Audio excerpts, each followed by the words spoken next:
030, flying to Air Devil, runway 24, clear for takeoff. Roger, Delta 252, turn right heading 090, climb and maintain 4,000 feet, clear for takeoff. Bogies 135, heavy angel 16. Port side high, I'm coming down hard. Roger. 4, 3, 2, 1, liftoff. We have a liftoff.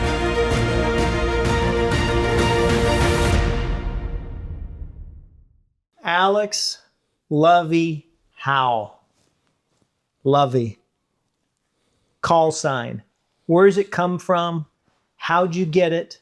Where did it originate from? This whole, we know it as the Top Gun. Nobody knew anything till 1986 when Top Gun came out. So where do you get these call signs? How did they happen? Do you have any control over it? What's the story? You don't have any control, and like all good things, they come from your squadron mates. Okay. Your 20-year-old punks. It's all they're anywhere from, 20 to, 27, depending on when they came in the Navy. Yeah, so for my call sign was Thurston. Goes back to Gilligan's Island. Okay. From some instructor called me Thurston, just made the correlation with the, with the comedy Gilligan's Island, and that stayed that way. And I went through all of primary T-34s, all of T-2s, A-4s, went all the way through the F-18 RAG. That's where you go fly the F-18 and learn how to fly. And it wasn't until I left that squadron and I got assigned to a fleet squadron that I showed up at my fleet squadron, and on day one, they're like, yeah, Thurston's way too masculine. So on the jet, they had already painted Lovey. No, they didn't. Yeah. So, and of course, they tell you in the Navy, you don't want, as long as you don't resist it, you'll be fine. If you resist it, it sticks. And so, I didn't resist it. It stuck, and the whole Navy knows me as Lovey. So there's no turning back. If I say Thurston, no one's going to recognize me. So that's crazy. Yeah. I did not know that. But, I heard that there was a head football coach for the Chicago Bears, Lovey Smith. He spells it a little differently, so that's where I kind of regained my masculinity. So. That's hilarious. Besides flying fighters. That's hilarious. Yeah, so. I love that, though. It's funny, though, because, like, my 30-year-old son, we were just talking to him on the phone. Gilligan's Island, kind of heard of it. But you and I, being the same age, yeah, that's like what I watched every day after school. Right. Every day after school. I know everything. And so Lovey, Thurston Howell III, was a huge part of our lives, which is really funny. Oh, yeah. Because you wouldn't get that today. Right. You were 20-something. No. Yeah, it'd be something else. That's awesome. Yeah. I love that. So where did they originate, though? Like, where did this call sign stuff, is it World War II? Is it Vietnam? Like, where? And it seems like fighter guys are the ones that do it more so than other guys. It was used, I think as more like on the, I think a lot of in the fighter community. And what's really unique about a ready room is that they're all your closest friends, and there's number one, there's no secrets there. And if they smell a weakness, they're like vultures. So whatever it is, so. But what it does over time is it makes you tougher. We use call signs. I really don't know the history behind call signs, but the way they come about is you either do something infamous or something memorable while you're flying, or maybe on Liberty, or your last name, has some kind of a connotation, so the call sign goes well with that, and those names kind of stick. And then you don't use people's first name. In fact, sometimes you got to take a double take, like, what's his first name again? Because you're always calling each other by our call signs. Yeah. So I don't know. I really don't know where they originated from, but they're very, very frequent and very used in the Navy. In the Air Force, I think it's more of an afterthought, but I think for us, it was just a way of life, and we didn't know any different. So. Wow. Yeah. That's pretty cool. That's cool. Even today at Delta, the Navy, my Navy friends, we call it. It's not normal for me to call somebody by their first name if we had a relationship in the service. You just go to that, unless we're in company and we're trying to be polite, then we'll do that. But the natural go-to is just a call sign. That's wild. I love it. I love it. All right, so I want to jump into some rapid fire questions. There's about 15 of them. If you need to say more, but if you can just give me what they are, we'll come back to a few questions later. Sure. Total flight time. Just under 20,000 hours. Okay. Pilot ratings and type ratings that you have. All the civilian ratings, through CFI, IMEI, seaplane. As far as type ratings, besides the fighters in the Navy, F-18 and so forth, and all the training planes, I'd say most of them are at Delta. I didn't really have any type ratings outside the military before Delta. So it'd be the L-1011, the MD-88, 73, 75, 76. They're, as you know, they're one type rating. And then we've got the 320, 330, and 350. Okay. Yeah. Nice. That's a nice little, and were you an engineer on the L-1011? I was. I never got a chance to fly it. Okay. Yeah. All right. Is that what you started on? Yeah, that was as a Okay. new hire. We're like in Nice. the second or third class that started. First airport you soloed from? So that would be down in Palm Beach, just south of PBI, west Palm Beach County Air Park. The locals call it Lantana. LNA is the identifier. I gotcha. Yeah. Yeah, my grandma lived in Lantana. Okay. So, Yeah. yeah, right there. Yep, yep. The hardest airplane you've ever flown? Hardest to fly? I think the most finicky when you're learning it, when you're early on in it, would probably be the Pitt Special because of the short landing wheelbase. I had one of those. I had a few of them. So that was the one. I had plenty of tail dragger time, but the A model, the first model I flew, the wheelbase was pretty narrow, and a lot of tail draggers do 2-point landing, but the prop clearance on these was pretty small. So starting out, you always 3-pointed it, and you come in pretty fast. So that was an adjustment to get that feel done. And then, of course, like in that tail dragger, you don't see going down the runway, so you're kind of landing off the side. So that's an adjustment. So I think the first 10 hours in that was, a pretty steep learning curve. But I had a great instructor. I'm getting off track here just a bit, but it made me think, did you fly the pits knowing you were going into the military for aerobatic training prior to going in? I flew it. I started flying it just out of high school with the desire to go into the Navy, knowing that it could potentially be beneficial. Nice. So, and then I got really involved in aerobatics, and it certainly was beneficial. I can only imagine. It was, but I didn't really know the full context of it at the time. It's a little different, but yeah, it was a lot of fun. So and I got to go down when it was my dad's airplane. It wasn't mine to begin with, and we bought it down at Pompano Air Center. And at the time in the 80s, that was the center of the universe for aerobatics. So Patty Wagstaff, Clint McHenry, Randy Gagne, he was actually my instructor, and a bunch of other aerobatic and airshow pilots were down there.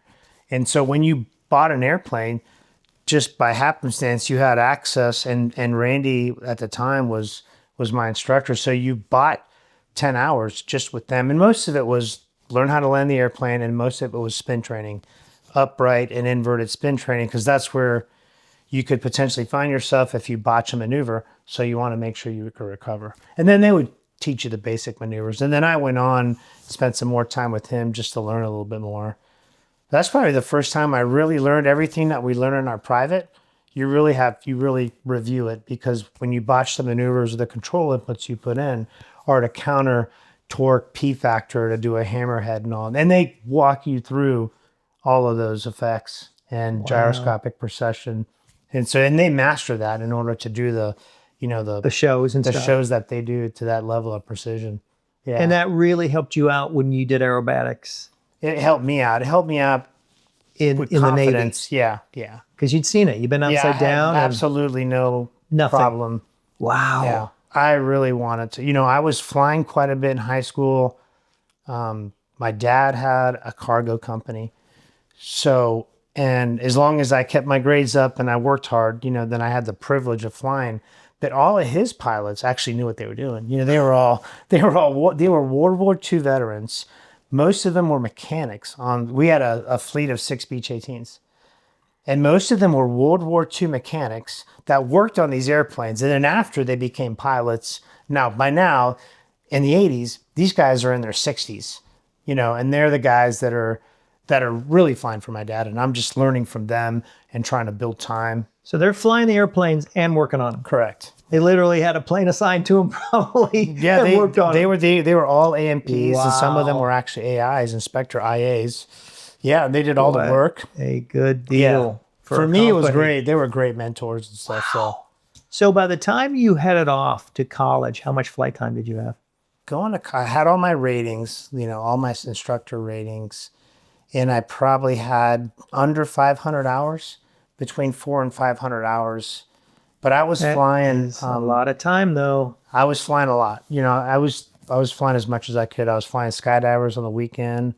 When I went to UF and when I wasn't in class, I had students on the side, and then we had cargo runs that my dad would do that I'd get to do. He had contracts with different hotels out, and we would fly the perishables out to the islands. And then some of those islands were essentially fish weigh stations where the fishermen would package their fish, and then we'd fly it back to customs in Palm Beach. So we'd fly a load both ways, and then the distributors, after they cleared customs, would take the fish back to the fish houses and then put them in. You had a mini FedEx going. It was great. I didn't know how good. I knew I had it really good, but getting to fly with those guys and just getting to do that at that age. I didn't want to do anything else. So.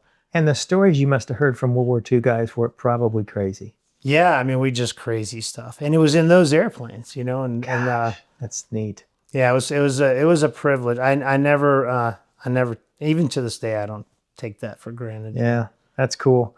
All right, easiest airplane to fly. I'd say probably to fly. I'd say it's probably the Airbuses. Yeah, that's great. Only because they auto trim. And, I got you. Hardest aircraft systems to learn. I think it was the first airline, the L1011, because it was the first systems of that nature that I had to learn in this context in the 121 world. And then I was going to be a flight engineer, like, what's that? What do they do? You know what I'm saying? Yeah. Besides pour coffee for the captain and the FO, So it was a big learning curve for me just to learn all that, but it was awesome, and it turned out to be, we were flying with guys at the time that were hired, in the 60s. Yeah. And so it was really cool to hear them and actually work for them and see the operation for a year, as a kind of an engineer. Yeah. That's something that the guys today don't get the privilege. It was a privilege to be able to sit there and take it in and learn the airline system and kind of see what to do, what not to do, and not be in the hot seat per se. Mm-hmm. You could really just observe. That was neat. Scariest moment in an airplane? I've had a few. Not I shouldn't say that. Nah. I think one time that comes to mind is because I was young. We were picking up a Beech 18 in St. Louis, and it was night. We didn't fly them too much at night. Most of the loads we'd fly are during the day, but it's at night. We're leaving St. Louis, and we're going to take the airplane back to West Palm, but we're going to stop in Tallahassee for the night. And it's pitch black out, and it turns out this airplane, we just had airplanes that had big wing tanks, And this is a model, and I remember my dad saying, it's got a nose tank, and, we got to burn out of the nose tank first. So, so we put both engines on the nose tank, and you know where this is going. So we're just flying out there, and the mechanic, he's over there, and I'm in the left seat. He's in the right seat. He's really the guy that's in charge. He's reading his newspaper, trying to figure out where we're at on charts. We had charts back then. And both engines quit. And charts go flying everywhere. There's all sorts of, adjectives that are shared. But in about 3 seconds, we figure it out. And we take the tanks, and put them on each wing, but we left the throttles up, So then one engine, why? So it was a crazy, maybe, 5 seconds. But that's a memorable time. That's great. One aviation moment, this might parlay, you'll never forget. Just something in your mind that you'll never forget it. So we were out in Fallon with one of my good friends who's actually an SVP of a major airline. He's actually the safety officer there. We were finishing an exercise and just trying to get away from the threat. We're trying to go as fast as we can. And this is not me blaming him. I think he was leading, so I was just following him. F-18s? Yeah, F-18s, Adam Fallon. We're on one of the ranges. And we're just getting outside of the range. And we're just going as fast as the airplane would go. And we're kind of in a nosedive. And it's the big Battle of Britain going on. And then we look up, you know, we're over Mach 1. And we're pretty low altitude. And we're just going like right down, you know, what looked like a couple little shanty towns. And then when we...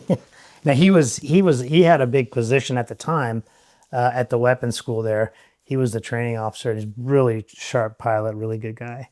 And it just turned out that we went down Main Street and we just blew out a bunch of windows just because of how fast we were going, you know. And we had no idea, you know, until we landed, and then we found out. So it's a memorable moment because here we are now. That happened in the 90s, and here we are 2026, and we can still laugh about that moment. I love it. I love it. So I love every that. time we see each other, You think about that? yeah. You go back- And there's been so many other stories, but that just brings us back love together. You know, I love it, man. And maybe this next one, dumbest thing you've ever done flying. That was pretty dumb. That was a lack of SA. You know, I love it though. Closest you've come to death in an aircraft.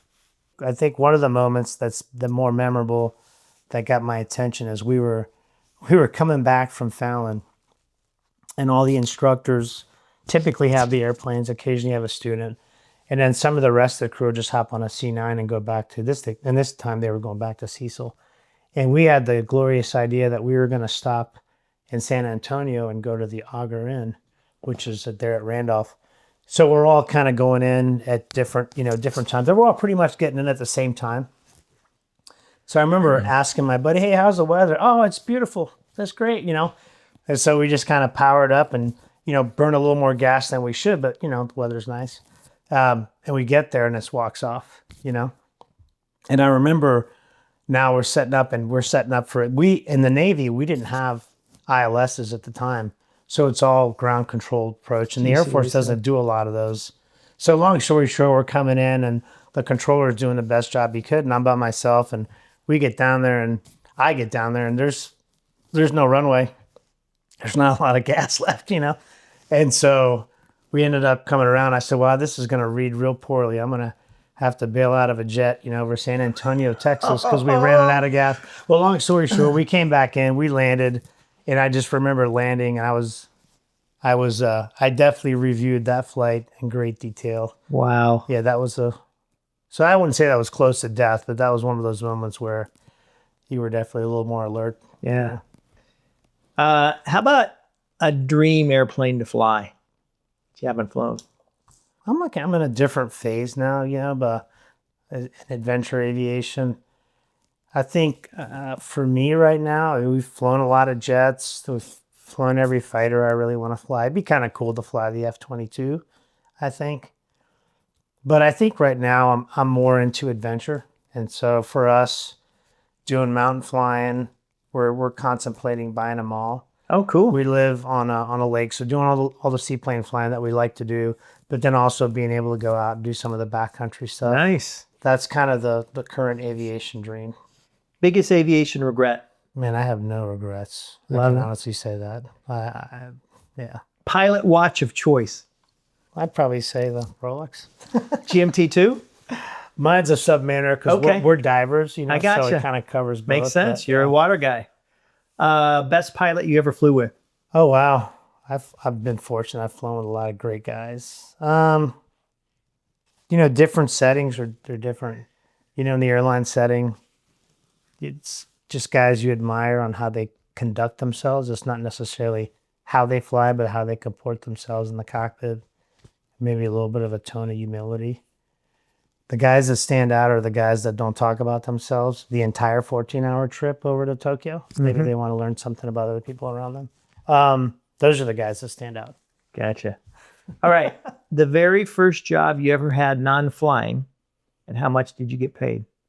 Most of my jobs before flying all involved commercial fishing, first mate on sport fishing boats, dive boats, and oftentimes didn't get paid anything. But tips was the big thing. So you're like 14, 15, 16 years old type thing? Freshman, and you're working for tips, and then you graduate, to $150 for a half-day charter with tips. I love it. Yeah. All right, man. We'll get back in a little bit more in depth on I got a couple questions later, but let's talk about the early aviation routes. So when would you say you were first bit by that aviation bug? How old were you, and what's the story on how you got started in aviation? I was always around it, flying with my dad. As early as I can remember, they had a car seat in between him and my mom. They used to own a Mooney when I was like 1. So I grew up watching my dad fly. And that's all I ever thought of was airplanes. So 3. So you knew when you could talk, I want to be a pilot. Yeah, and then as I got a little bit older, 5 or 6, my dad was out of the service. He was flying on contracts. And when he could bring me, I'd go with him. And so there were times when we were in these old beat up DC-3s, him and his co-pilot, me sleeping on the cockpit floor with a cargo bay full of cargo, all the way from, later on. I mean, so those were the early memories, and I knew that's what I wanted to do. And it wasn't, it was never just was a something that question. you got bit by the bug. I want to do it. It wasn't so I can impress my dad, or it's just, an I adventure. want to do it. Yeah, I mean, it was this chasm, when you were on an airplane, when you were going somewhere, it was an adventure. You were around guys that kind of you aspired to become. Yeah. And it was just, That's awesome. there was that, and honestly, like absolutely nothing else. That's awesome. So before the Navy, so all your civilian flying, that 500 hours that you described prior to college, and then you did college, and then you went into OCS. Mm-hmm. During college, did you do any flying? During that 4-year time? Yeah, I did. What'd that look like? Well, it was all flight instructing. It was all flying some cargo, skydivers on the weekend, every weekend. And then I was skydiving myself too in between loads. That's all I did with my spare time when I wasn't. That's it. I mean, Academics and flying. Yeah. And academics were really a means to an end. Sure. Because, to go fly in the Navy, you had to have a college degree. I wasn't. And so they asked me, what do you want to study? Well, we'll study aerospace engineering because it has to do with airplanes. I mean, everything was around aviation. And, Right. I wanted to go in the Navy, you know what I'm saying? But I was, if that didn't work out, I was equally, I was going to go fly Lear. I had a job lined up flying for a medevac, flying Lear at the time, Lear 24s and Lear 25s. Nice. If the Navy didn't work out, and so it was always the adventure was flying, and I would just pick my first choice, just go down that road. So when you graduated college and OCS started right after college, how much flight time did you have at that time? Well, I didn't graduate college. So the Navy had this I was in ROTC my freshman year, and the Navy had this program that they opened up at the tail end of the Reagan-Bush era. Okay. And I only learned through it because my dad, my roommate at the time, was taking a little bit longer to get through college. He was a lot smarter than me, but he was like in his 6th or 7th year. And he'd only accomplished like a year and a half of school. So my dad, took him in as one of his kids. And in the AOPA magazine of that month, they were talking about this program. And it's a program that they resurrected from World War II, the Korean War, the Vietnam War, and it always popped up when there was a shortage of pilots. Okay. When Academy, ROTC, and the regular 4-year pipeline didn't produce enough, they created the Naval Aviation Cadet Program. Okay. So the way you qualified for that is you had to finish your sophomore year of school. You had to have 60 hours at a 4-year institution. You had to be single. You had to be between 19 and 25. And then you just, you took all the entrance exams and everything. And then you went in. The only difference is you did not get commissioned at the end of AOCS. Okay. You got commissioned at the end of getting winged. So when you went to your winging ceremony, all your other friends were getting winged, but they were already officers. You get your wings with them, but you'd also get commissioned at that winging ceremony. Okay. So I was 19 because it was sophomore year. I wanted to do it as fast as I could. And I just happened to be at the right place, the right time. So because that option was available and I could go to flight school, April, May of 1989, I went instead of waiting until May, June of 91, which would have been a whole different trajectory. I didn't know it at the time. Really? Yeah. Because in 91, there was a big reduction in force. People were getting assigned to desks. People weren't going to flight school. Things So were your slowing career down. would have looked completely Look, different. 100% different. So you went to primary Navy flight school at 19, Right after my sophomore year of college, just getting ready to turn 20. and you go into a T-34? You go into AOCS Okay. for 120 days. Yep. You become an officer. And at that time, you did all your aviation in-doc Okay. simultaneous. That's about 120 or so days. And literally, we graduated August 18th of 1989. And that was a Friday. And that Monday, I started primary. So back then, that's how fast things were going, which is fine because, idle hands is the, devil's playground for us. So we were just busy. So I packed up in Pensacola, went to Milton, which was pretty much just down the street, Whiting Field. And that's where I went to primary. Started right away. And that was like, full afterburner for 6 months. And then went down to Beeville, Texas. I finished on a Friday. I had the weekend to get down there and start on a Monday. And so what did you fly in Beeville? In Beeville, at the time, it was T2s and A4s. So intermediate was T2s. That's your first jet. A little bit of formation. You wrap it up by going out to the aircraft carrier for the first time. And then you transition across the field to another squadron. In this case, it was A4s. And there you do a little bit of instrument flying, a lot more formation flying. And that's where you got introduced to dropping bombs, air to ground, air to air. And then you wrap up your training going back out to the ship a second time to finish your carrier quals. So when you went to the F-18 RAG, you're how old? I was 21. 21. Yeah. 21 years I was old. just turning 21. That's crazy. Absolutely. So I wasn't legal enough to buy a beer, from AOCS to... So, we just drank O'Doul's. Of course you did. I'm sure it existed back then, right? Yeah. That's my story. O'Doul's? Yeah. No. Okay. Yeah. So your civilian flying absolutely prepared you. I mean, you already mentioned you had so much flight time. You had aerobatic time. You grew up in airplanes. I mean, you were so prepared. Right? I was super privileged. But I'd say even in flight school, with all that preparation and all that advantage, I still worked harder than most of my peers. You know what I'm saying?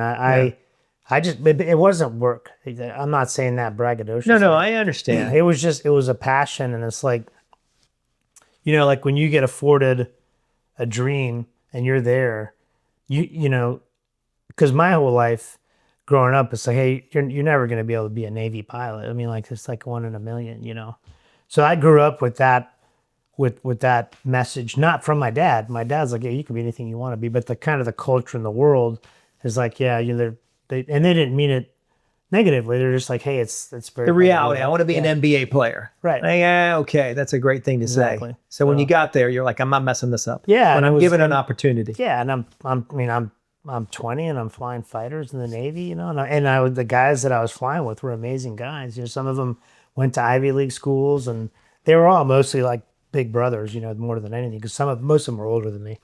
That's cool. Very, very cool. And some of them, work with us today, which is really cool. That background that you had, you and I have talked in the past about your background and all the different places that you've lived in the world. And you're kind of not only chasing family, but your dad is flying contract stuff all over the world. And you're a part of that just by the function of, being a son to your mom and dad and living 2 different places and all the contracts that are there being flown by your dad. How would you say that shaped you in preparing you for that stage of now I'm on my own, now I'm in college? It sounds like you're a major go-getter, completely a go-getter. How did that form you to succeed, or did it have anything to do with your success? Did it give you that drive? Well, no, Living around the world? My dad, one of the things, like he's amazing. He's no longer with us, but he was an amazing dad. He was definitely an encourager, And he stood by you, helped you the best he could from a time standpoint. You know, and as I was getting older, he was always there, especially when we moved back to the States. So he was there at every stage. So he was my dad, but he was everybody else's dad at the same time, because most of their dads were not as available as my dad was. So he modeled it, and then he got behind you. He expected you. You know, he had some famous lines. My dad's technique and tactic was he'd load on the responsibility. You know, one example would be we had some large fishing boats. And then when I was just barely capable of running the boat, still at first mate, you know, captain is sick or something and we got to go run it. He's like, hey, you got this. And then his famous line as you're leaving is, don't fuck it up, you know? And it put this tremendous pressure on you because you didn't want to let him down. You know what I'm saying? And you knew you can do this, but you got to focus, you know? And so he always put me in those positions. And so that gave me confidence, just little steps like that. He did the same thing for my sister in different arenas. And so he was your biggest cheerleader. So that was huge for me as a kid. And my friends would be like, that's amazing, you know, and I would see him encourage them. And so that really shaped how I wanted to be a dad. And it's really helped me be the dad that I'm able to be today, because it was modeled for me by him, you know. And, you know, you bring up a good point. When I mentor young kids, you know, we always want them to do well. We're always telling them, you know, where the bar is, good grades in school, you know, but sometimes I find that we all say that, but that's not really enough for young kids today. You know, like you need a why, you know what I'm saying? You need like a core passion focus that pulls all that stuff through. And the reason why I say that is because, you know, as a kid, I got in a lot of trouble. You know what I'm saying? I got in a lot of trouble. There were times where, you know, I thought I wasn't going to be able to go to flight school because I got in way too much trouble, you know. And I was just, you know, my dad's grace, God's grace reminded me that, this is unmerited favor. I didn't deserve to be here, you know. But what got me through when it was tough was just like the desire and the passion. So that's why I'm so adamant with kids. You got to really find what you love and really chase that before you strap on the monetary value to it. Figure out what you really love and then monetize it from there. Of course, if you love medicine and you want to be a surgeon, that's monetized. You just got, but there's some areas where it's not clearly defined. You know, aviation is clearly defined, and there's a structured path like there is in nursing and medicine where you follow this path. So I think that's helpful, is you get the structure and the passion, you put those two things together, and now it's just effort, you know. That might have been a little too long-winded, but that's what's that's not long. I love it. I love that. I was going to ask you something and I forgot. Gosh. Oh, why? Okay. I'm just curious. So why did you get in so much trouble? Stupid, you know, hanging around with the wrong people. And I got in trouble with the law. And my dad was out of town. You know, my best friend's aunt had to literally bail me out of jail. And she didn't have a lot of money. We still laugh about it to this day. You know, so when my dad came back in town, you know, he's like, it was stupid. It was just irresponsible and stuff. And I'd basically thrown away all my dreams. It's like, that's it, you're done. And my dad, you know, we asked for grace from several people and they extended it, you know, again, unmerited favor. And so I carry that with me today when I'm here today in front of you, you know, being where we work today, having been able to go in the Navy, having had all these opportunities. I feel like there's a stewardship that goes with it. And, you know, just being here and telling people, you know, I fly for this airline, it's just not enough. You know, it's not that it's not good enough. You know what I'm saying? It's that it's not the sole reason for existence. Yeah, that's cool. So I love it. All right, moving on to the Navy. They say that 10 to 20% of your Navy life is flying. Is that an accurate number? And the rest is other stuff of the time you spend in the Navy? Well, early on, going through flight school, you know, obviously it's 100%. Then going through the RAG, it's 100%. And when you're a junior officer, you do have collateral duties. And, you know, in a Navy squadron, if you look at like an F-18 squadron, you typically have, 12, 13 jets and maybe 17 pilots. And that's the officers. The single seat airplane, 17 officers. You might have a maintenance officer. That's a non-pilot. You might have an intel officer, maybe one or two warrant officers. You have like an orderly and a warrant officer that works in maintenance. But the entire rest of the squadron is enlisted. They all have their different specialties. And as a knucklehead JO, you show up and, what you care about is flying fighters. And the skipper says, because there's only 17 officers, it's not like a P3 squadron where you multiply that by 5 or 6. You have like 5 or 6 jobs. You're the AVARM division officer. You have 300 enlisted guys that work for you. You have all these other duties. You're the legal officer. You're a landing signals officer. So there's some jobs, that correlate to flying and are a lot of fun. And when they became available and they were open, I jumped on them. So I was lucky because when I joined my squadron, one of the collateral duties is landing signals officer, and that's grading landings. And of course, that's outside. And for the audience, that's the guys that are on the side of the boat. Yep. They're in their little white coats. They're on they're on their speakers. You see the plane coming in. And what are they doing exactly? They're called landing signal officers, but the pilot's got the ship in front of them. These guys' instruments. Why do you need these guys there? Like, explain that. Well, I mean, they're there for safety. That's their number one reason. And they're there to observe the landings. And every landing's graded. Okay. So every squadron has 2 landing signal officers. So in an air wing of, 6, 7 squadrons, you got, 15 or 16 or 18 guys that are LSOs. You have a duty rotation. So you always have an F-18 guy, an E-2 guy, an F-14 guy. We don't have F-14 guys anymore, but you have most of the aircraft types represented there. And then you have an air wing guy who works for the CAG, who's the head kahuna. He's the most seasoned LSO. And you're grading all the landings. And 3/4 of the time, guys are doing well. You're just observing. You're not having to say too much. But every once in a while, if a guy's scan breaks down or it's a rough deck, and you have to wave people off because they're out of sync with the deck or they're just having a bad day, you're there to basically make them aware of that. So in a sense, you're an instructor on the ship watching the plane come in. And if he gets off for whatever, all the reasons you just mentioned, you're waving him off. Sure. Because you see this is not going to end well from your perspective. Sure. Or the deck's foul, or the guy in front of him, he's not out of the safety area. And he might not necessarily know that. I gotcha. So I gotcha. That's another reason. Okay. Yeah, because the old-fashioned LSOs on the World War II, with the paddles and so forth, and now today you see them the way you see them in the videos and so forth. So they're doing the exact same thing. They're just doing it with hand signals. I gotcha. Yeah, we're doing it on the radio. And so in the pilot's ear, you're talking to him all the way down. Under normal operations, when you're not comm out, he'll call the ball. He'll acknowledge that. And that's typically at 3/4 of a mile behind the ship. And then you're watching his landing touchdown.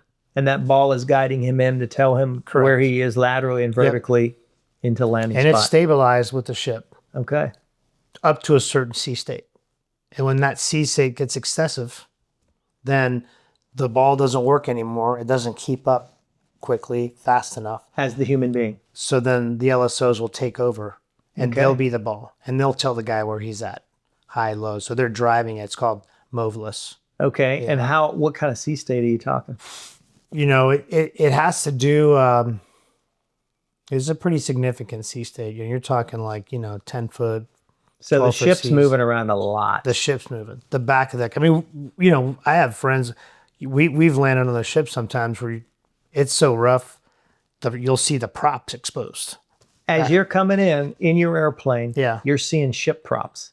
That's when you know it's a bad day. Now, that's very uncommon, but we've seen that in the North Atlantic on occasion. That will never be a night landing, will it? In this case, it wasn't, but it gets rough at night, and we do moveless at night when it's necessary. Like if there's a conflict going on, you got to do. You're going to launch the strike. You know what I'm saying? And so, and then you're going to come back, and if you can't get aboard the ship, then you're probably going to bingo to a lame destination. But that's not preferred, especially if you're not in the best part of the world. So wow, that's crazy. So there's a lot of pressure to get on the ship. I mean, you miss. There's tankers overhead to go get gas and try it again. I mean, there's a lot of effort that goes into getting you back on board the ship. Sure. I mean, they want those airplanes back for the obvious reasons. What is the hardest part would you say of Navy training? When you think about starting and getting to your F-18 rag, let's say, what's the hardest part? Not necessarily for you, but in general, if you ask 10 Navy guys, just made it to their squadron on the ship in their F-18, what was the hardest part getting through? We were fortunate in the F-18. Most guys would tell you it's probably the ship, you know. And at the time I was flying in the air wing, you know, we had a really good avionics suite in the F-18. So so the F-18 was a more comfortable airplane to bring on board the aircraft carrier than, say, and I never flew the A6 or the F-14. I got a couple hours in the F-14, but you know, I didn't fly it on board the ship. So those guys would tell you it's definitely shipboard ops and getting used to that. Okay. 100%. And it's different. That's just not something you do anywhere else but the Navy. And when you get into that environment, it's not just landing on the ship. You know, as you develop, there's a stack on top of the ship, and there's an art to sequencing all the airplanes. And it's no one during the day, no one's sequencing you in. There's a stack, you know, that goes up. So you all are sequencing yourselves, and you're just watching No the guy. kidding. Yeah, and Really? you're trying to get, you know, like a 45-second interval between every airplane, and you do that. You know, there's just certain techniques that you learn. That is interesting. I never knew that. Yeah, that's probably, as you become a flight lead, that's probably, you know, the thing you pay the most attention to. Because why? Because that's where the most visibility is. So you botch that up, you'll hear from the air boss. I got You know, and if you don't hear from the air boss, he'll call. You have a rep in the tower, and you tell the rep it's going to go to your skipper. You'll hear from your skipper. You know what I'm saying? Wow. So they take that interval real seriously. At least they did back then. So that aspect of it is much harder than getting through the systems training or the individual primary to T2 to the A4. It's that aspect The of it. shipboard ops is it. And then, you know, different people in different stages of training. I mean, that's at the end of training, it gets more dynamic. So guys, you know, you got to acclimate to the air-to-air stuff. And, you know, some guys gravitate to it real quickly. And then some guys just take a little bit longer to just, you know, get all the concepts down. But over time, you get those. There's always going to be guys that are, you know, more proficient than others in different areas. But it's just putting it all together. That's where you put it all together, you know. When you go through primary training, you've already been selected for jets. Not yet. Not yet. That's at the end of primary training. So that's at the end. And then, so my question would be, you know, when do you meet the guys that you're going to know for your entire Navy career? Because this is the very foundation, the beginning part of, all right, we both made jets. We're going into the T2. We're going into the A4. We're going into the F-18. You become this, what it looks like to the outsider, extremely close buddies. And then it comes up to the point of someone has an accident. You know, the first time you lost a friend. Have you lost a friend in the Navy due to an accident? Lost a few. Mm-hmm. Yeah. So at what stage did that happen? What's the story behind those things? You know, is it like in the civilian world, a lot of it's pilot error, some of it's mechanical, some of it is mechanical, but then there's a pilot error that you know proceeds after that. What's the story on some friends that you have lost? I mean, they're both, and they're young. My yeah, gosh, yeah, you're talking 20. Yeah, 23, 24. So the first question is, when you finish primary and you go jets, you're likely to see a lot of those guys, you know, the rest of your life, because they're going to be in some kind of jet world. Even the Marines, you know, you still cross paths. They're instructors with us at the F-18 squadron. Okay. You know, so we do a lot of things together. They have their own mission, their own unit. By the time you get to A4s, you go to the F-18 rag. Now, you know, it's a narrower group of guys in a much smaller community. You're on a specific coast. So right there, you have an opportunity to be in their squadron, to be in a sister squadron, for them to come back, fly with them, maybe to see them out of Top Gun, you know, whatever. So now you're more likely to see those guys. And then when you get to your fleet squadron, now you're going to do life with those guys. That's your 3-year tour. And so those are your closest friends. And then you roll out of that squadron, go to another squadron. It's the same thing. you know. Back to the accident thing. I think for me, the first accident where I lost a friend was in A-Force. We were out at the ship, and the ship comes in town, so we stage. In this case, we went. We're in Beeville, which is just north of Corpus. So we're just going to go out to the ship. And the way they did it back then is you had a flight lead, and you had 3 students. So the flight lead went out there, found the ship, came in for the break, and then you'd break after him, and you'd get behind him on what we call the 180 in the civilian world. We call that downwind. And he'd tell you, I'm wide, I'm in close. And then you'd adjust your beam distance, and then you'd do your thing from there. And overhead, there was always like a scout plane. There was always like an airplane that was hovering overhead in case, a student needed something. He had the bingo, then they would chase him there and make sure everything was okay. So I think in this particular case, I was not out at the ship. We had come back. We're all coming back. We're all high-fiving. We're finishing our carrier calls. And, one of our friends didn't come back. And so we assumed that he bingoed. So long story short, there was an airplane. So there are airplanes in the pattern getting ready to land. And there was an airplane that had an issue. And the airplane that was up there scouting basically made a beeline for the troubled airplane, but cut in front of, in this case, my friend, and they had a midair. No. Okay. Yeah. And it was right overhead the ship. And so it was, obviously very visible, and nobody ejected. And then he passed away. Gosh. And we got word of that afternoon, so it's tragic. And literally, so you went from the highest high, and now your buddy passed away, and then you're going to his memorial service with his mom, his dad, his siblings, So yeah, that's tough. So that, I would say, the Navy would have said it was pilot error on the airplane. That was the recon airplane that was beelining for the student. That was an instructor, and that was actually the commanding officer of one of our squadrons. Okay. So we had a lot of experience. Obviously, just didn't see the airplane. And so that was tragic. Jeez. And then we had, like, later on, if you want an example of just, it's not your day, I had on cruise, we were in the Adriatic, and we had a friend, our sister squadron. So every time there's a launch or a recovery, you have LSOs, you got the air boss, and in the tower, each squadron is supposed to have a tower flower. He's up there to be the squadron's rep. If somebody has an issue, you've got all the manuals in front of him. It's kind of like OCC. It's it's kind of like, it's not quite like the dispatcher, but it's like the duty pilot, where it's like they call the lead and say, hey, I had to patch you into somebody while they're flying. And so as an LSO, you never get tower flower, generally speaking. And for some reason, the tower flower was sick, and my ex was like, you got to run up there. We don't have anybody. So I was behind.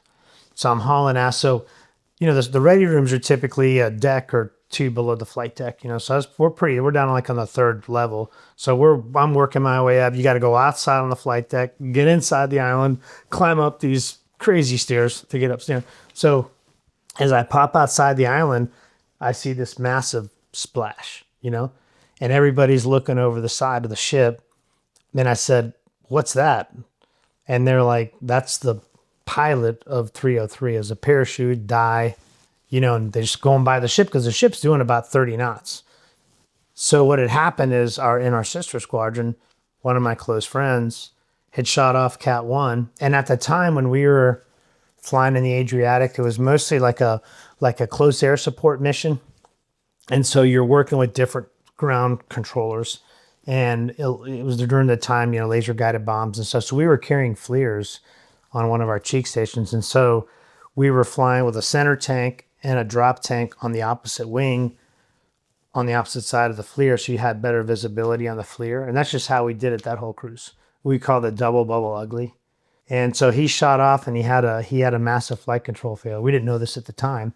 And the airplane just shot off and then just did a split S. And while he realized he wasn't in control of the airplane, he reached for the ejection handle, but the airplane was already, going into the water. So he ejected into the water. So that was tragic. So I'd say that wasn't, and that's tough because they go recover the body. It's all visible on the ship, right? they go get it, they put it, and if they drop it on the helicopter, they carry it in, and this is all happening within like 15, 20, 30 minutes, So then, and there's another memorial service on the ship and stuff. And that was a tough one because that was a real close friend of mine. And I feel like that's just one of those days where there's nothing he could have done. And we had it happen again to another friend on the opposite coast, another really close friend of mine at night. This was the first one I described was during the day, where the airplane just went straight nose down at night in the Pacific Ocean.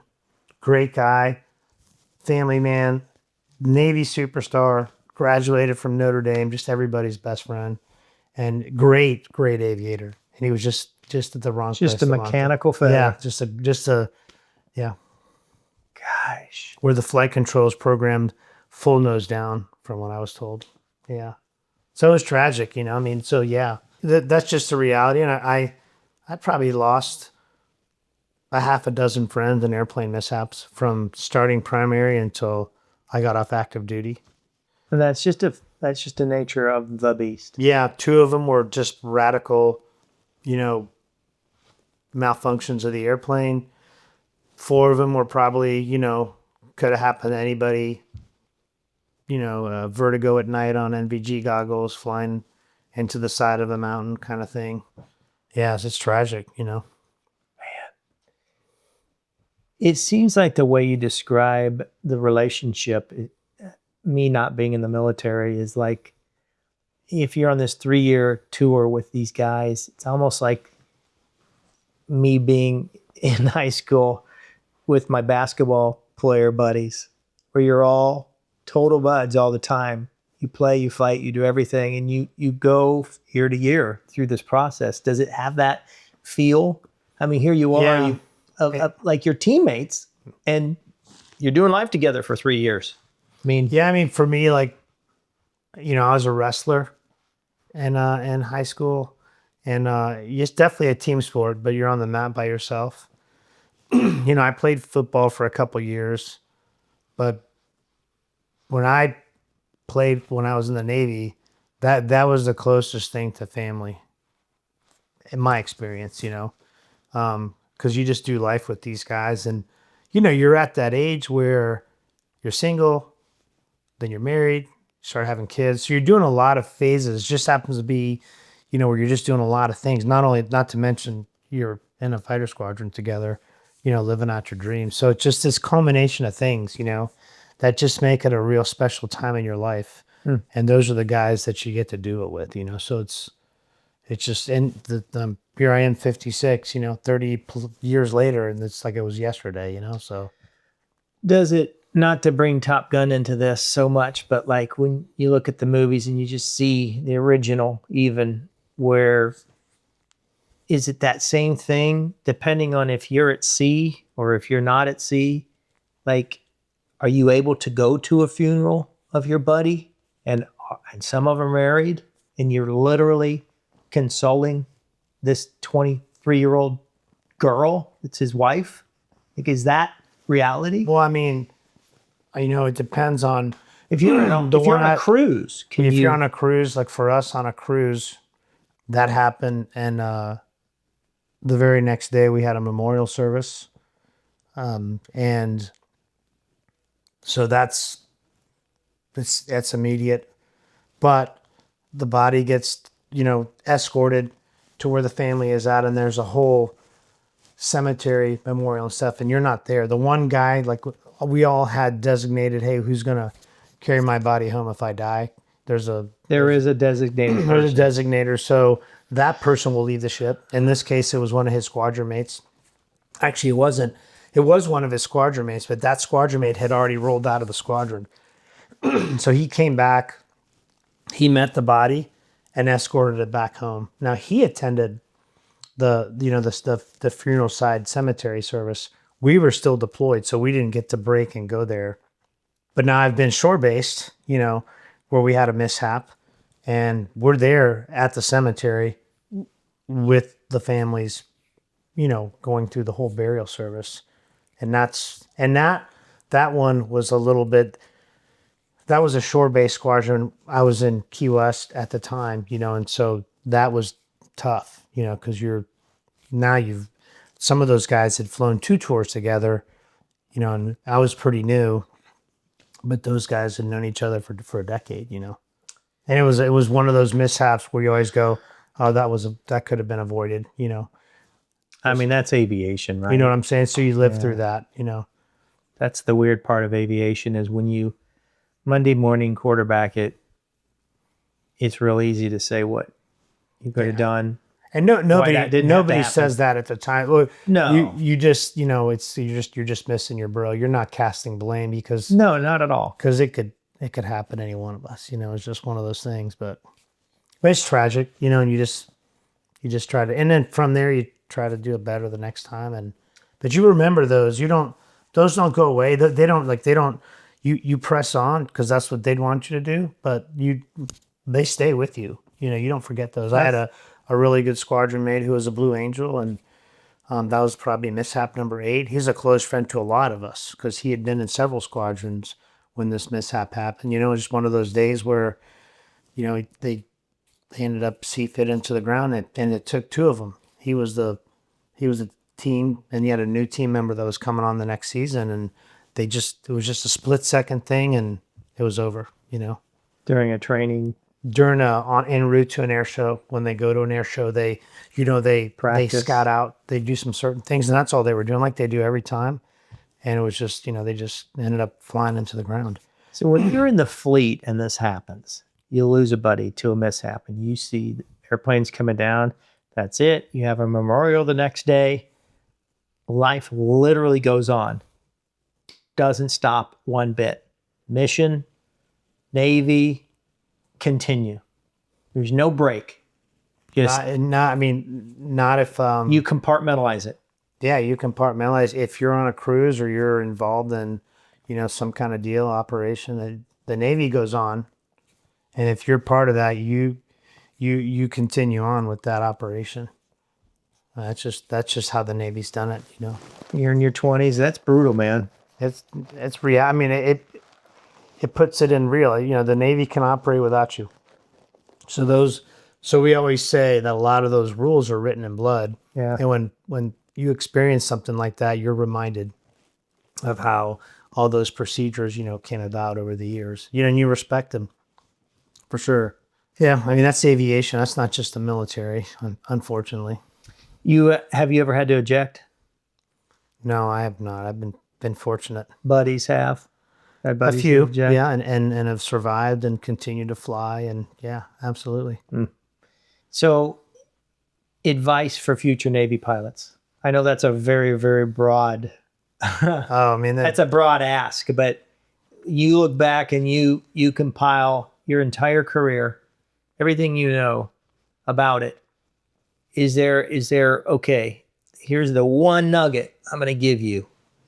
Here's the advice to somebody going into the Navy pilot. just enjoy every minute of it. Soak it up. It's special, Love it. you know. So, all right, this little segment here. You were a Top Gun student first, and you get the patch, as they call it, right?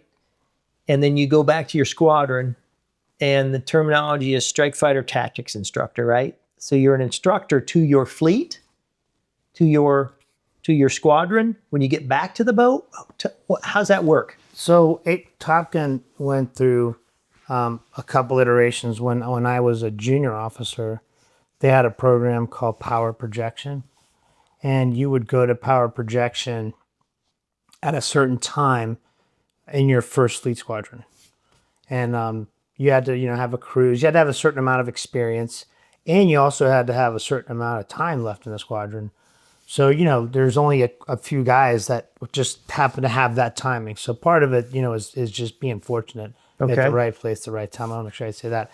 So if you're one of those guys and you get to go, it was between me and another guy, and he went to test pilot school. So, it's not like he missed out. He went a different career route because that's what he wanted to do.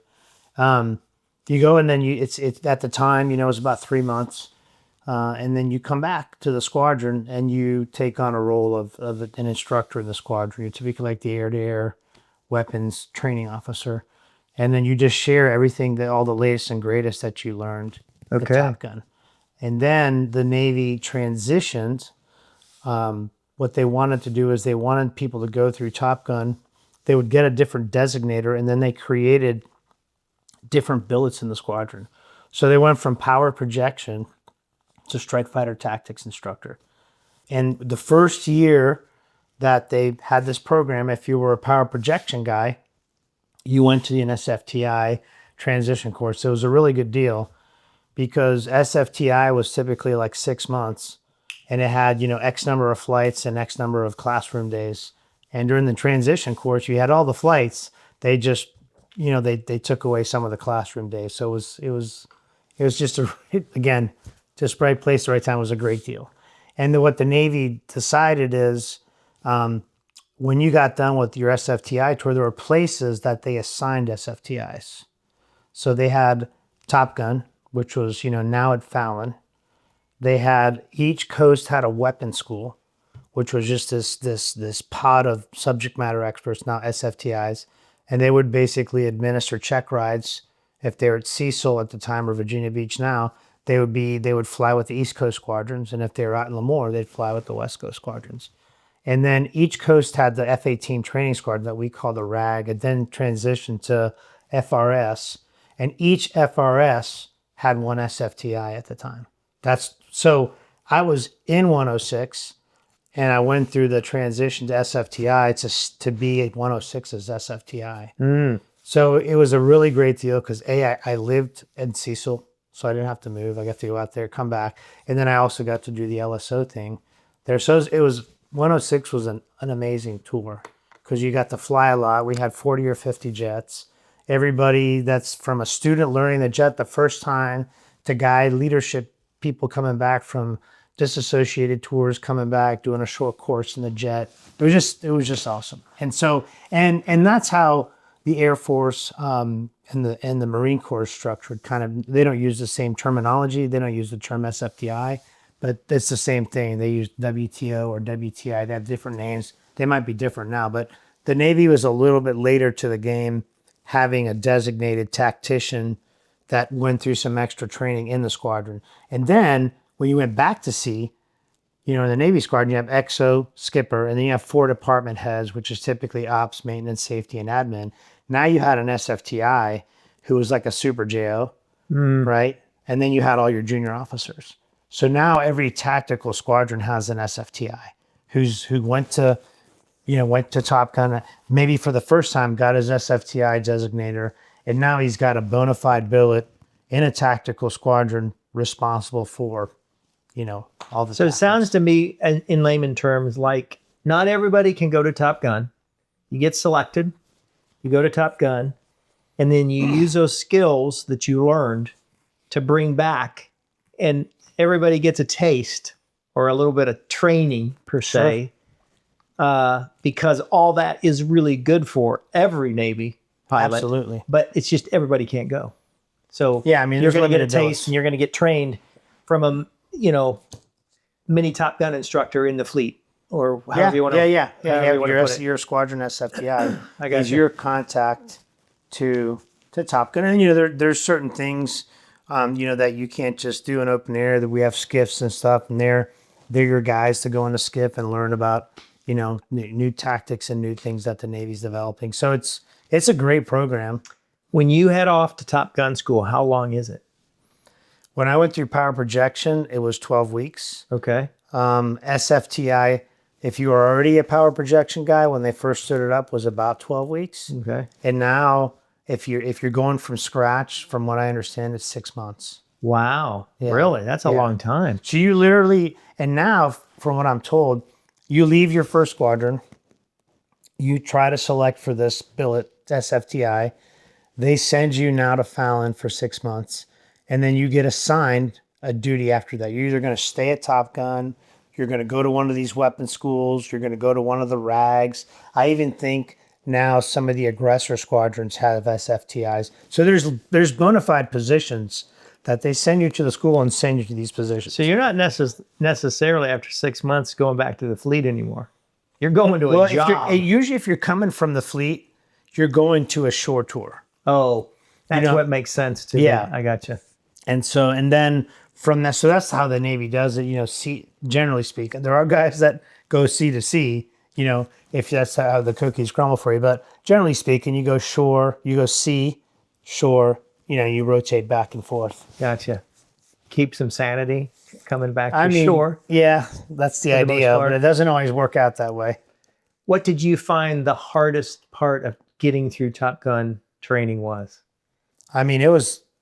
Is it 6 days a week? Number one, 7, 5? It's mostly 5 or 6 days. I remember being, you're out there to get the course done. I think we had, I think we flew in my class. We flew like Saturday mornings, but we didn't fly we had a bona fide day and a half off, and you definitely needed it. Sometimes your family would come out. You didn't really have a lot of time there because even on that day and a half off, you need to study. You feel like you're always, preparing for the next flight because you're definitely learning from a fire hose, no matter how prepared you are getting there. So that was some tough training. It was great training. You're definitely flying with the best guys. The instructors there were amazing, so, you're definitely not coming in there as a top dog. What's the hardest? You're coming in as an apprentice and learning. Sure. What's the hardest part about the training? I think for me, it was just accepting the fact that, you're going to learn. You're just not going to win every dogfight. It's just so, and those guys were great out there at going through that exercise with you and then breaking down the flight and showing you where you made mistakes, So it's good. Is it humbling? It can be humbling for sure, Yeah, those guys, they're doing that 3 times a day. Out there, those guys have a class. They have they're typically a subject matter expert. If you're out of Top Gun and you're the AIM-9 guy, you're the AIM-9 guy for the Navy. Oh, wow. And you're talking to, if Raytheon makes that missile, you're talking to those engineers. It's a big responsibility. So they're at the tip of the spear from an information standpoint, and they're flying their tail off. It's a great assignment, but my friends that have been out there, it's a very demanding assignment. Wow. Compared to, being at 106 where I was at was a real fun assignment, because it was just, I thought I had a much better deal. How old were you when you went? And I was 24 the first time and 26 the second time. So you're still just such a young punk at that You are. point, right? But so are the guys out there. You know what I'm saying? We're all. You're all 20s, and so they're not crusty 35, 36-year-old Some of them are instructors? the senior leadership there. Okay. But the bulk of the instructors are typically lieutenants. There's a few lieutenant commanders. Of course, the XO and skipper are commanders, and they've been in the Navy a lot longer. So there's definitely some. And then now they're out there. You got admirals that run NSOC and stuff. So you have a lot of leadership out in Fallon that's been in the Navy a long time. But the guys that you're mostly flying with are 3 or 4 years, 5 years, 6 years older. Ahead of you. Yeah. And when you come back to the ship, and of course, I would think you, in your mind, you're like, all right, I just went through this training well ahead of probably where I was before I went, right? Well, you better be. You better be. Yeah. That's where to graduate That's and the get whole your idea. pass. That's the whole idea. So when you come back to the fleet and you've been gone for 12 weeks, which is not that long, and now you're the new guy that is now the SFTI. Are those young junior officers like, all right, tell me what'd you learn? And you're immediately regurgitating what you just learned over the previous 12 weeks? Because you know it now.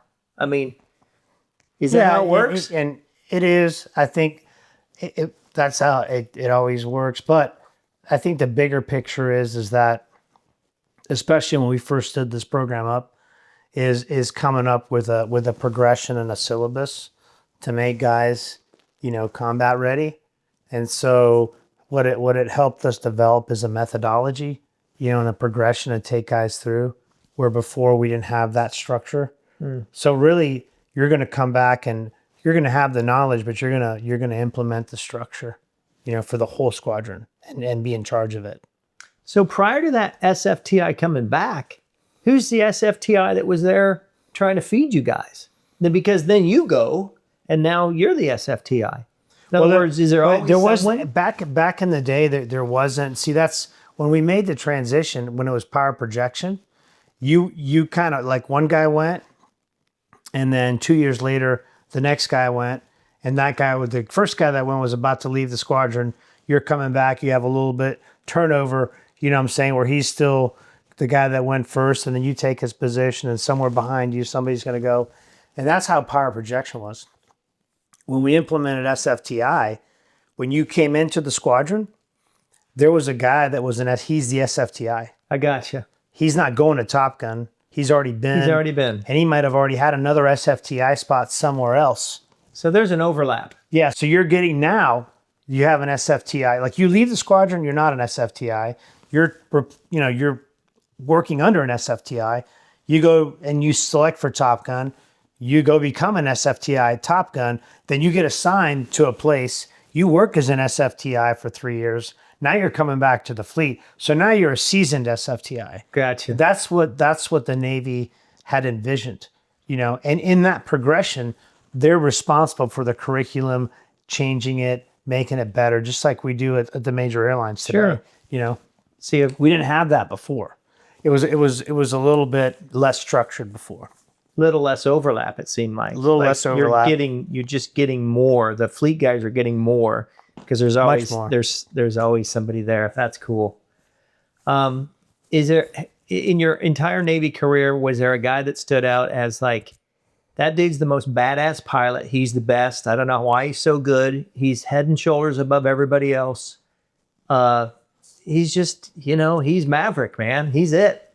I mean, is it the senior guys? It's the guy that's been in 20 years. So he's so crusty and he's been through it all. I mean, Well, I think you think of somebody. Yeah.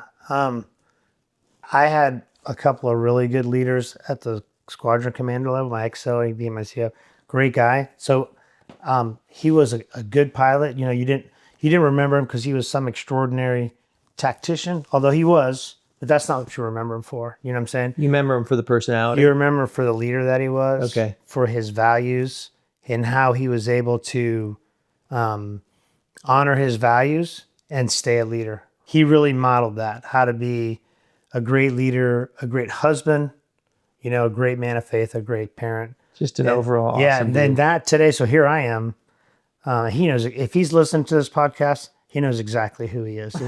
He became a 2-star admiral. He's just a great guy. And so he had a big influence on I was real fortunate because on our cruise, you get some opportunities to go work with different air forces. And so you get to get off the ship. So we sent 6 jets to Israel. And I just, it's like, I get to go to Israel, just luck. And I got to go with him, and we got to go see some holy sites. And I got to spend some time with him. There was only 4 of us from our squadron. And we got to go to the Masada. We just happened to be in the Holy Land. And, he's a real strong Christian guy. But he was a warrior. This guy was the real deal.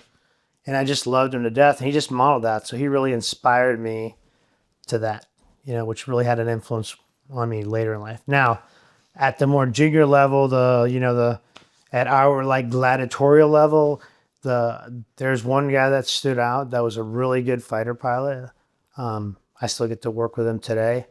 And he was actually my boss for a while there in my last job. He was remarkable because he was very humble. Mm-hmm. He was a great fighter pilot, but he really knew how to break it down and take himself out of it and make it all about, being the best samurai warrior. And behind closed doors, he was a great samurai warrior. He's a great tactician. He's a great guy. Loves his guys. So he really modeled what it is to be a really good fighter pilot in a really good way when everybody's watching and when nobody's watching, and so that was special. So, and it's cool because, I got to work alongside him here. I still get to see him here. So that's very cool. Yeah. It's a lot of fun. I don't want to say what airline, but it's really special that, and he still does that today in a different context. We fly in a 121 world. And so it's different, but but the spirit's still the same. That's Which is awesome. really cool. And to get to witness that over a span of, in this case, would be, goodness, like 30 plus years. That's pretty. I mean, it's pretty cool to see that constant. Consistency. Yeah, that consistency. Very cool. All right. In the military, you have SEALs, you have Delta Force, you have Green Beret. In the military aviation world, you've got the Top Gun guys, you've got the Navy guys, you have the Air Force. What do they go to? Some school called Red Flag. Yeah. You know, you talk to a SEAL, they're going to say they're the best. You talk to a Delta Force, everyone's going to have a thought. Oh yeah. Why would you say that Navy's better than Air Force? I mean, the Air Force is great. You know, they have a specific mission. I thrived better in the Navy environment because you get a lot more responsibility. There's just less of us. We just don't have the luxury. You know, like when you got to send a body to a planning cell, it's just an 03 that's going there. We don't have a lieutenant colonel, a spare lieutenant colonel just to go. You know, it's just not there. So you find yourself in these joint environments where you're the lower ranking individual with the same responsibility. I gotcha. You know? And so you don't really think much of it when you're younger, but when you look at the overall culture and you ask yourself, why is it different? It just has to be because you have fewer people. So you're put in these positions where you have a lot more responsibility and a little bit less, you know, supervision. We always say, like in the Navy, people always use the example, you know, we've got, this is, you know, in the Air Force, you got, this is the 10,000 pages. This is everything you can do. You know what I'm saying? And the Navy, it's like, here's a little 3 pages of stuff you can't do. But you still got to get the mission ready, mission done. And it's not like you can't get yourself in trouble. You can, you just have to use better judgment. And so you just operate in that mindset, and it's a very freeing environment. You know, it comes across as less rigid, but it's very concise. It's just, you're just doing it with fewer resources. And it's a different mission too. You know, for us, we have to be a jack of all trades. We don't get to have a squadron that's a primary dock of this and a primary dock of that. And when that happens, we'll just move them, you know, from Kansas we don't, you know, it's like, it's the USS Saratoga or the USS Ronald Reagan's there. And we got, you know, 36 F-18s. What are we doing? Air to ground, air to air. You're going to do it all, you know, because you don't have a choice. I gotcha. But you get to do it in collaboration, you know, with the other services, which is really cool too. That's a great answer. And those guys are great. So I don't want to position us better. People always ask the difference in philosophy, and you see it. You see it when you operate with the, you know, guys from different services. Everybody brings their, you know, Their DNA, their DNA to the table, their lens, and then we do great work, all of us together. So I don't want to disparage. So there's some brothers. competitiveness. There is, but you're going to be fair about it. Oh, absolutely. And we got to work together. Those guys, we couldn't do it without them, and you know they couldn't do it without us. So Right. yeah. All right, let's talk about physical demands of being in fighter aviation. Is it true that night carrier landings are the most stressful part of being a naval aviator? I think in general, people would say yes. I think we're real fortunate flying a nice airplane where we have a nice avionics suite.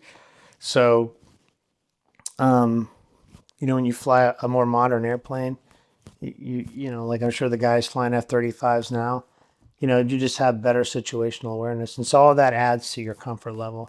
So just every little element of situational awareness takes away a little bit of stress, you know, and puts you one step ahead of the airplane. I've heard these stories of Vietnam Air F-4 guys, you know, other airplanes as well. They literally go in to drop bombs, go into enemy territory. They're having everything shot at them. And it's more stressful to come back to the ship at night than to go through that. Is that true?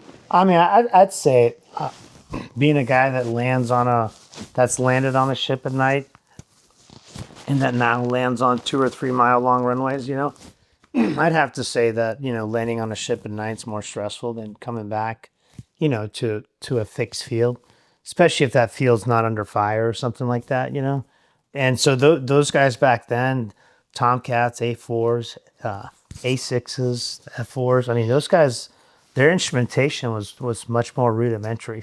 If you launch from your carrier and the weather's bad and you're going out on a mission, are you thinking about the ship before you actually leave that mission? I don't think so. No? No, I don't think so. You're compartmentalizing it until you're going to compartmentalize the mission, and then when you come back, today's day and age, and you're going to hit a tanker, you're going to go back, and your fuel state's going to drive the options that you have. You Right. get to a certain fuel state where it's like you got to go back to the tanker.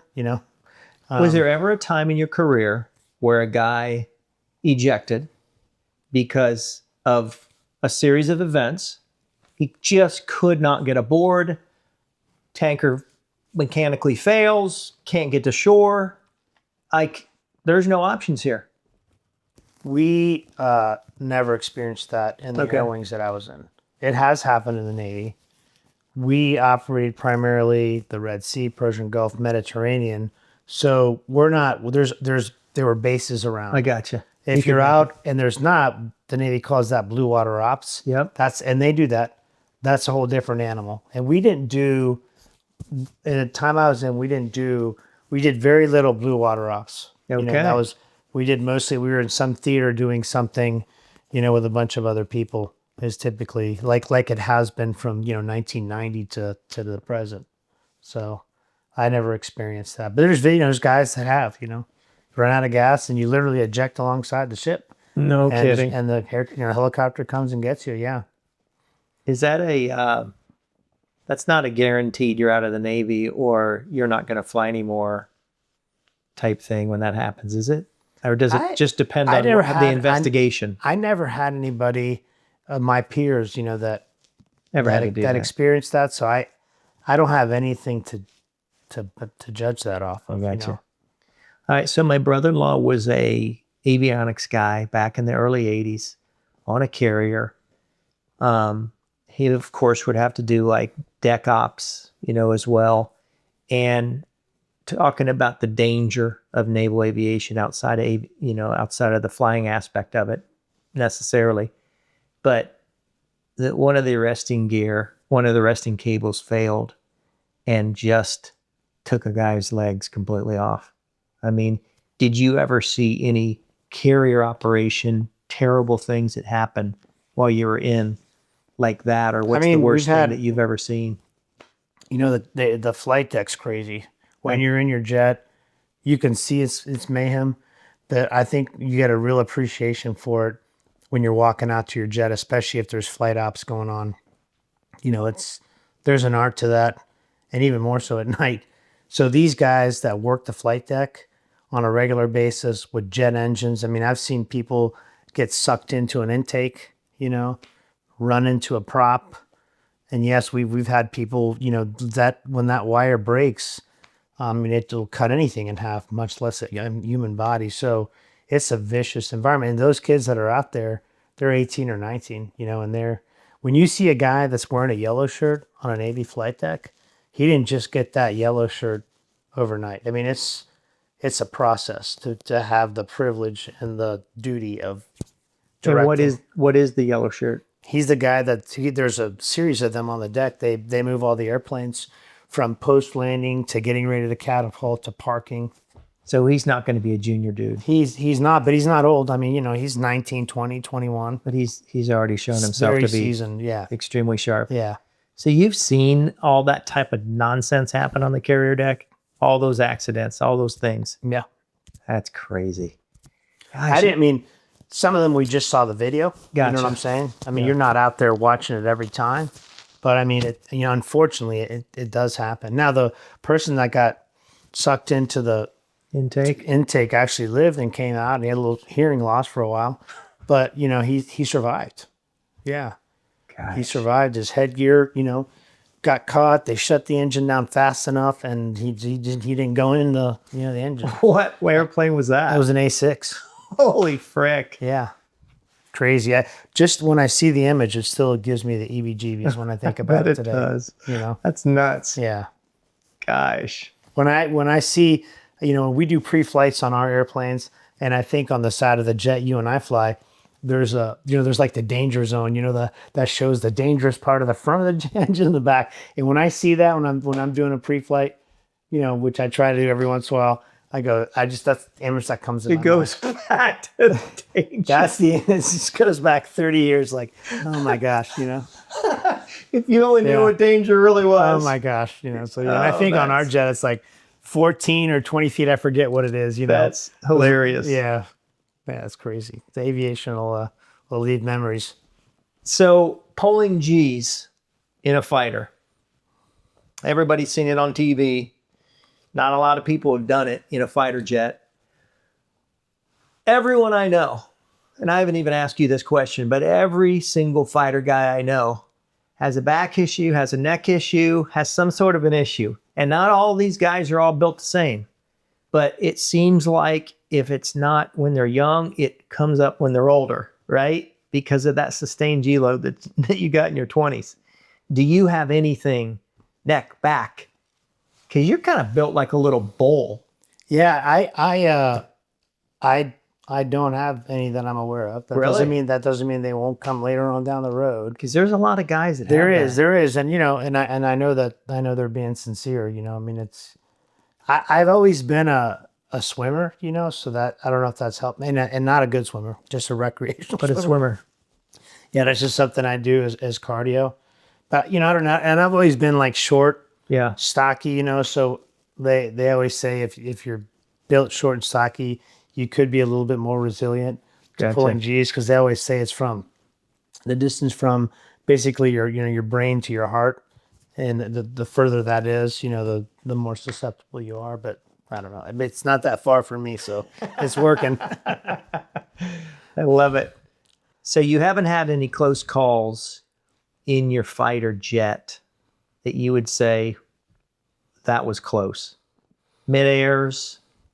Coming aboard a ship? Mechanical issues?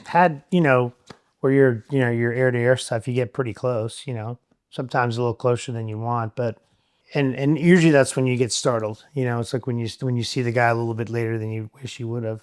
But I just been fortunate, but yeah, anybody who's done any air-to-air is going to tell you, we've come pretty close. Yeah. So I guess if I had somebody flying in my back seat, they might have said something different. Oh yeah, we were close a bunch of times, Yeah. We did it a lot. Like I did that a lot, in a instructor environment. But so I was fortunate. I never got hit by another airplane, so I'll count that up to luck. There you go. What do you think the biggest mistake as an instructor pilot flying F-18s that pilots make air-wise? We see this in the airline industry, what we can probably count on our finger. Well, they'll probably have issues with this and this and this, and it's pretty consistent. It's just the learning curve that people go through. What are fighter guys? What issues do they have when you're an instructor in an F-18? What's the consistent? They're probably going to mess that up. I've got to get them over the hump in that particular thing. I think, we don't do very many, in 106, there weren't very many backseat flights. We had a few two-seat airplanes, and there were a few flights in the syllabus, like early on, the first couple of basic fighter maneuver flights in the F-18 at the time. You always had like one or two, you had an instructor in your backseat. And I think when you're teaching something and you've never flown with them, you're in their back seat, and you don't want to be overbearing. Mm-hmm. I think because I don't like that when people are overbearing with me. I want to put them in an environment where they can learn it, but I also try to create that gap, so I don't have to do that. So always talk about, and I didn't do this early on as an instructor, and then I got scared a few times where I thought the kid was gonna, hit. I think that's the time. Is I had a kid that was bore sighting an airplane, and he came really close, and I realized when we got back in the debrief, he had absolutely no idea. And what I learned from that, because I remember looking at the eyes of the instructor in the other airplane, because it was one of the few flights he was in the back seat, and he came right over the top of him. I remember from that point on, making sure we understood that you always have an out, right? So, for example, if you put your lift vector on somebody, right, constant bearing, decreasing range, and nothing's changing, that's not what you want.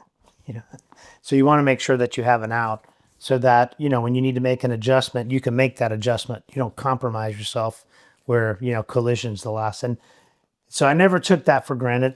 I always made sure we understood vertical lateral separation, and that you're always going to keep that there, even though you got to close in for the shot. So I think once I understood that, the student understood that, and I saw him moving the controls in that manner, then I would give him more freedom. But I didn't learn that as a new instructor. We didn't really fly a lot in the back seat, so most of the time your student's in his airplane, you're going out, and Talking in his ear as opposed to and you're watching him. I gotcha. But you're not in his back seat. But it was good. And those two flights really, what I learned as an early instructor is that's really what you want to bake in to a new student, is just make sure you know where your out is so that you can survive this. So you overshot the guy. Well, what he did is actually, when it was what we call an offensive set. He was starting off in an offensive position, and the other airplane was in a defensive position, the instructor, who had an instructor in his back seat. And so he basically bore sighted the guy, and when he turned into him, he just kept going at him and didn't really realize where that separation was going to come from. And I think his scan broke down, and a lot of things were happening really fast, because that's pretty new to those guys. So we always say, hey, we need to know, how are we going to, and to a seasoned fighter pilot, that's a no-brainer. But you have to remember, just because you're seasoned, you're teaching a brand new guy, and you want to get him seasoned. Well, he's not going to get very seasoned if he has a midair. So, yeah. So, but it's an eye opener. You take things you take things for granted, and in aviation, it's really interesting. Like, in our airline industry, we don't take comms, very seriously. People are sloppy on the radio. And when you work in a standards environment, you work really hard to standardize things. We're going to say things a certain way, and part of all that standardization, as much as it gets critiqued, is what you're basically doing is, because not very many industries do what we do. We've never met a guy, right? And we're going to get in a jet with him, and we're going to fly, 15 hours somewhere, and we're going to do a bunch of different things. And we have all these expectations, and 99.9% of the time, everybody says it the same way, does it the same way. So we have like this shared mental model of how things are going to go down, and then when they don't, then our little spidey senses go up, But early on, when you don't have that, there's a wide range of things that can go down. And if you're new, you don't know something's abnormal until it's abnormal. Yeah. And so it's kind of baking that ahead of time, building that into the guy's sight picture so that we never get there. That's awesome. That's crazy. All right. Dogfights are what we see on the movies is they last a couple minutes. I mean, is that if you're in an air-to-air, I'm not talking missile stuff from distances, but you engage somebody. How long is this fight going on before someone's done? Before you've gotten them? Before the fight's done? And the addition to that is, how physically demanding is it? To give us an example of, it's like wrestling. It's like sprinting. It's like doing, whatever. What's it feel like? Oh, it's exhilarating. It's exciting. It's a lot of fun. You don't really, I don't know, when you're in your 20s, you don't really feel the physical demands because you're focused on, trying to maintain an offensive position and, kind of win the dogfight. it lasts. Sometimes it could last as long as you have gas, and then when you get to a certain fuel state, you gotta live to fight another day. So gas can be the limitation, depending on when the fight starts. So the fight starts when you're pretty full. How long is? It usually doesn't. You're going to take off. You're going to fly somewhere, in a real environment. You're in a strike fighter. You're typically going to drop bombs somewhere. So in a training environment, it can start right away. And typically in a training environment, you're going to do several sets. So you're going to knock it off at a specific spot.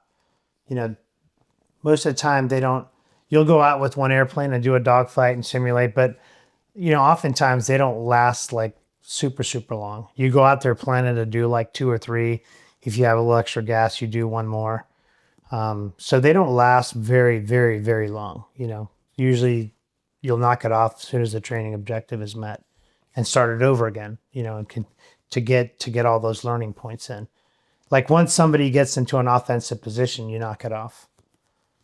Oh, really? Now, in a real life scenario, if you're in that position and you're fortunate enough to be in that position, then you're going to finish it by taking the other airplane out. So when you describe it as an offensive position, if you're going to merge and then you're going to start fighting, as soon as somebody's on your tail to the point where I've got you, you're going to knock it off. You're going to knock it off. So is that 2-3 minutes, 4, 5? I mean, and we're talking 2 good pilots, it's going to last longer. 5 minutes is a long time. So that's a long time. That's a long time because you're in full afterburner most of the time. And then do you, at that point, is your heart rate at 160, 170? Is it like you then realize, dang, that was tough. I just sprinted for 5 minutes. No. I mean, no. I never remember that. Yeah. When you come back from a flight, I was mostly in Florida, right? So we're down in the Key West. When you come back from a flight, you're drenched.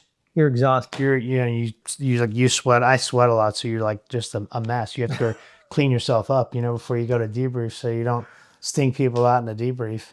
So your body, you definitely get dehydrated. But in the moment, I mean, the flight's maybe an hour. When you're doing these flights, you're not huffing and puffing.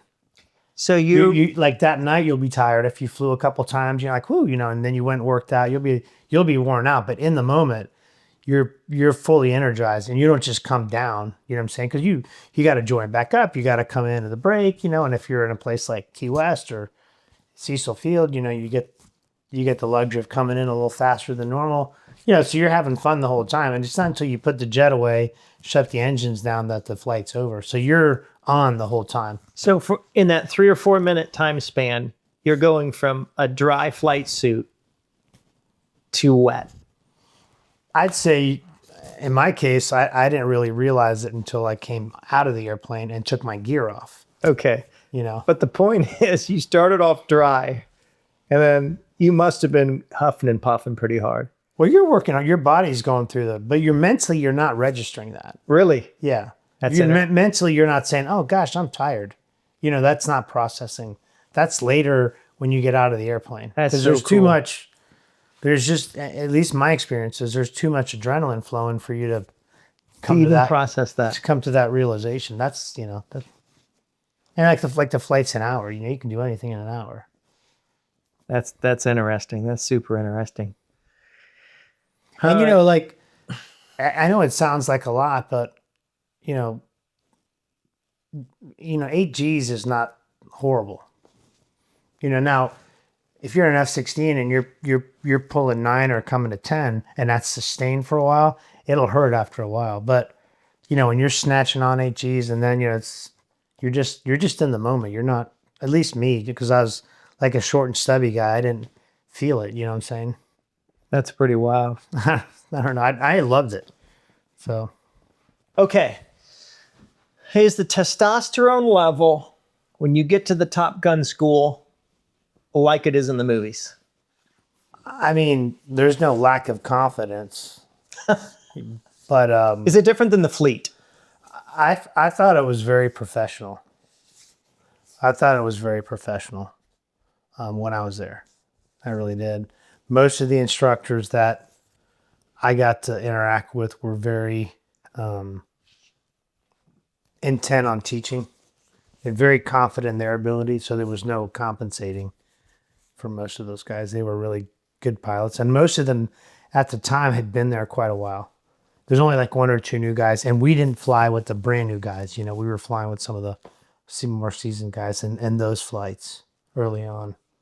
Is it, would you say, have a competitive atmosphere about it more so than when you're in the fleet?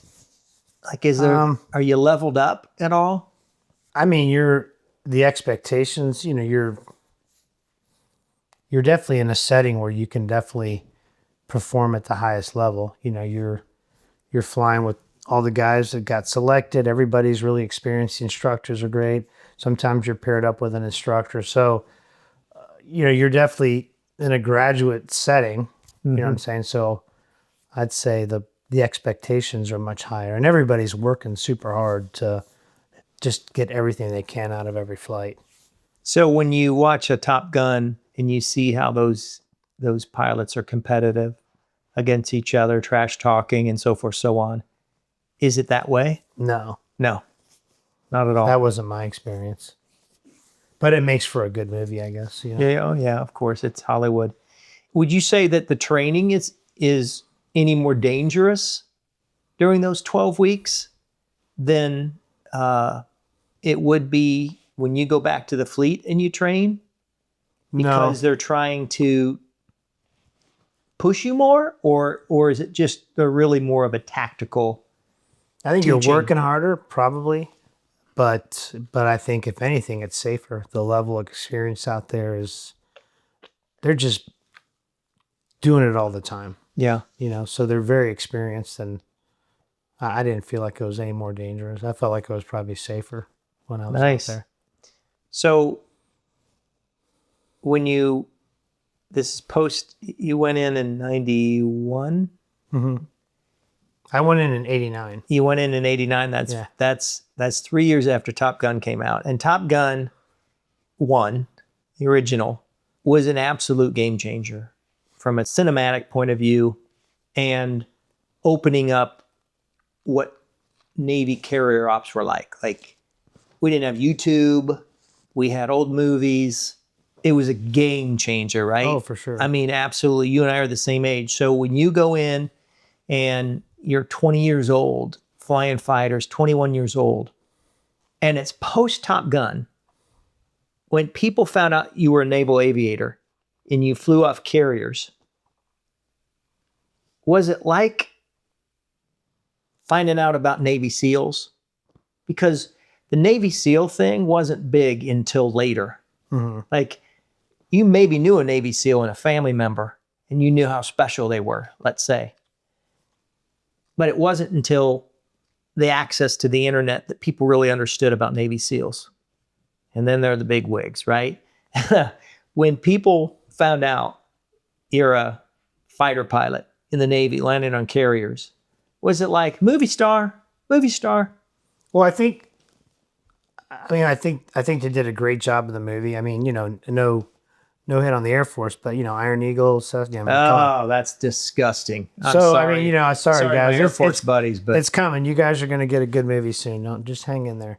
But the Navy's sexy, you know, like the shipboard stuff, San Diego. I mean, it's got a lot more nostalgia to it. But I think the world in America had a frame of reference. You know, Hollywood put some lipstick on it, but I mean, you know, now you kind of knew aircraft carrier, F-14.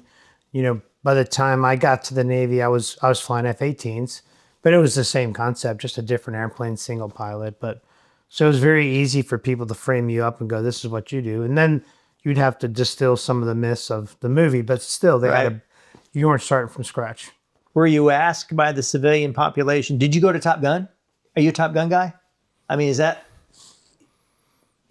how it works? They would ask, but I mean, you know, like it's the whole context of it, and you know, when you really learn about it and when you go, it's, you know, there's only a couple of guys in the squadron that are really eligible, you know, so yeah, I mean, everybody wants to go, you know, and it is a privilege to go, but it's, you know, it's You take it with a lot more humility, you know.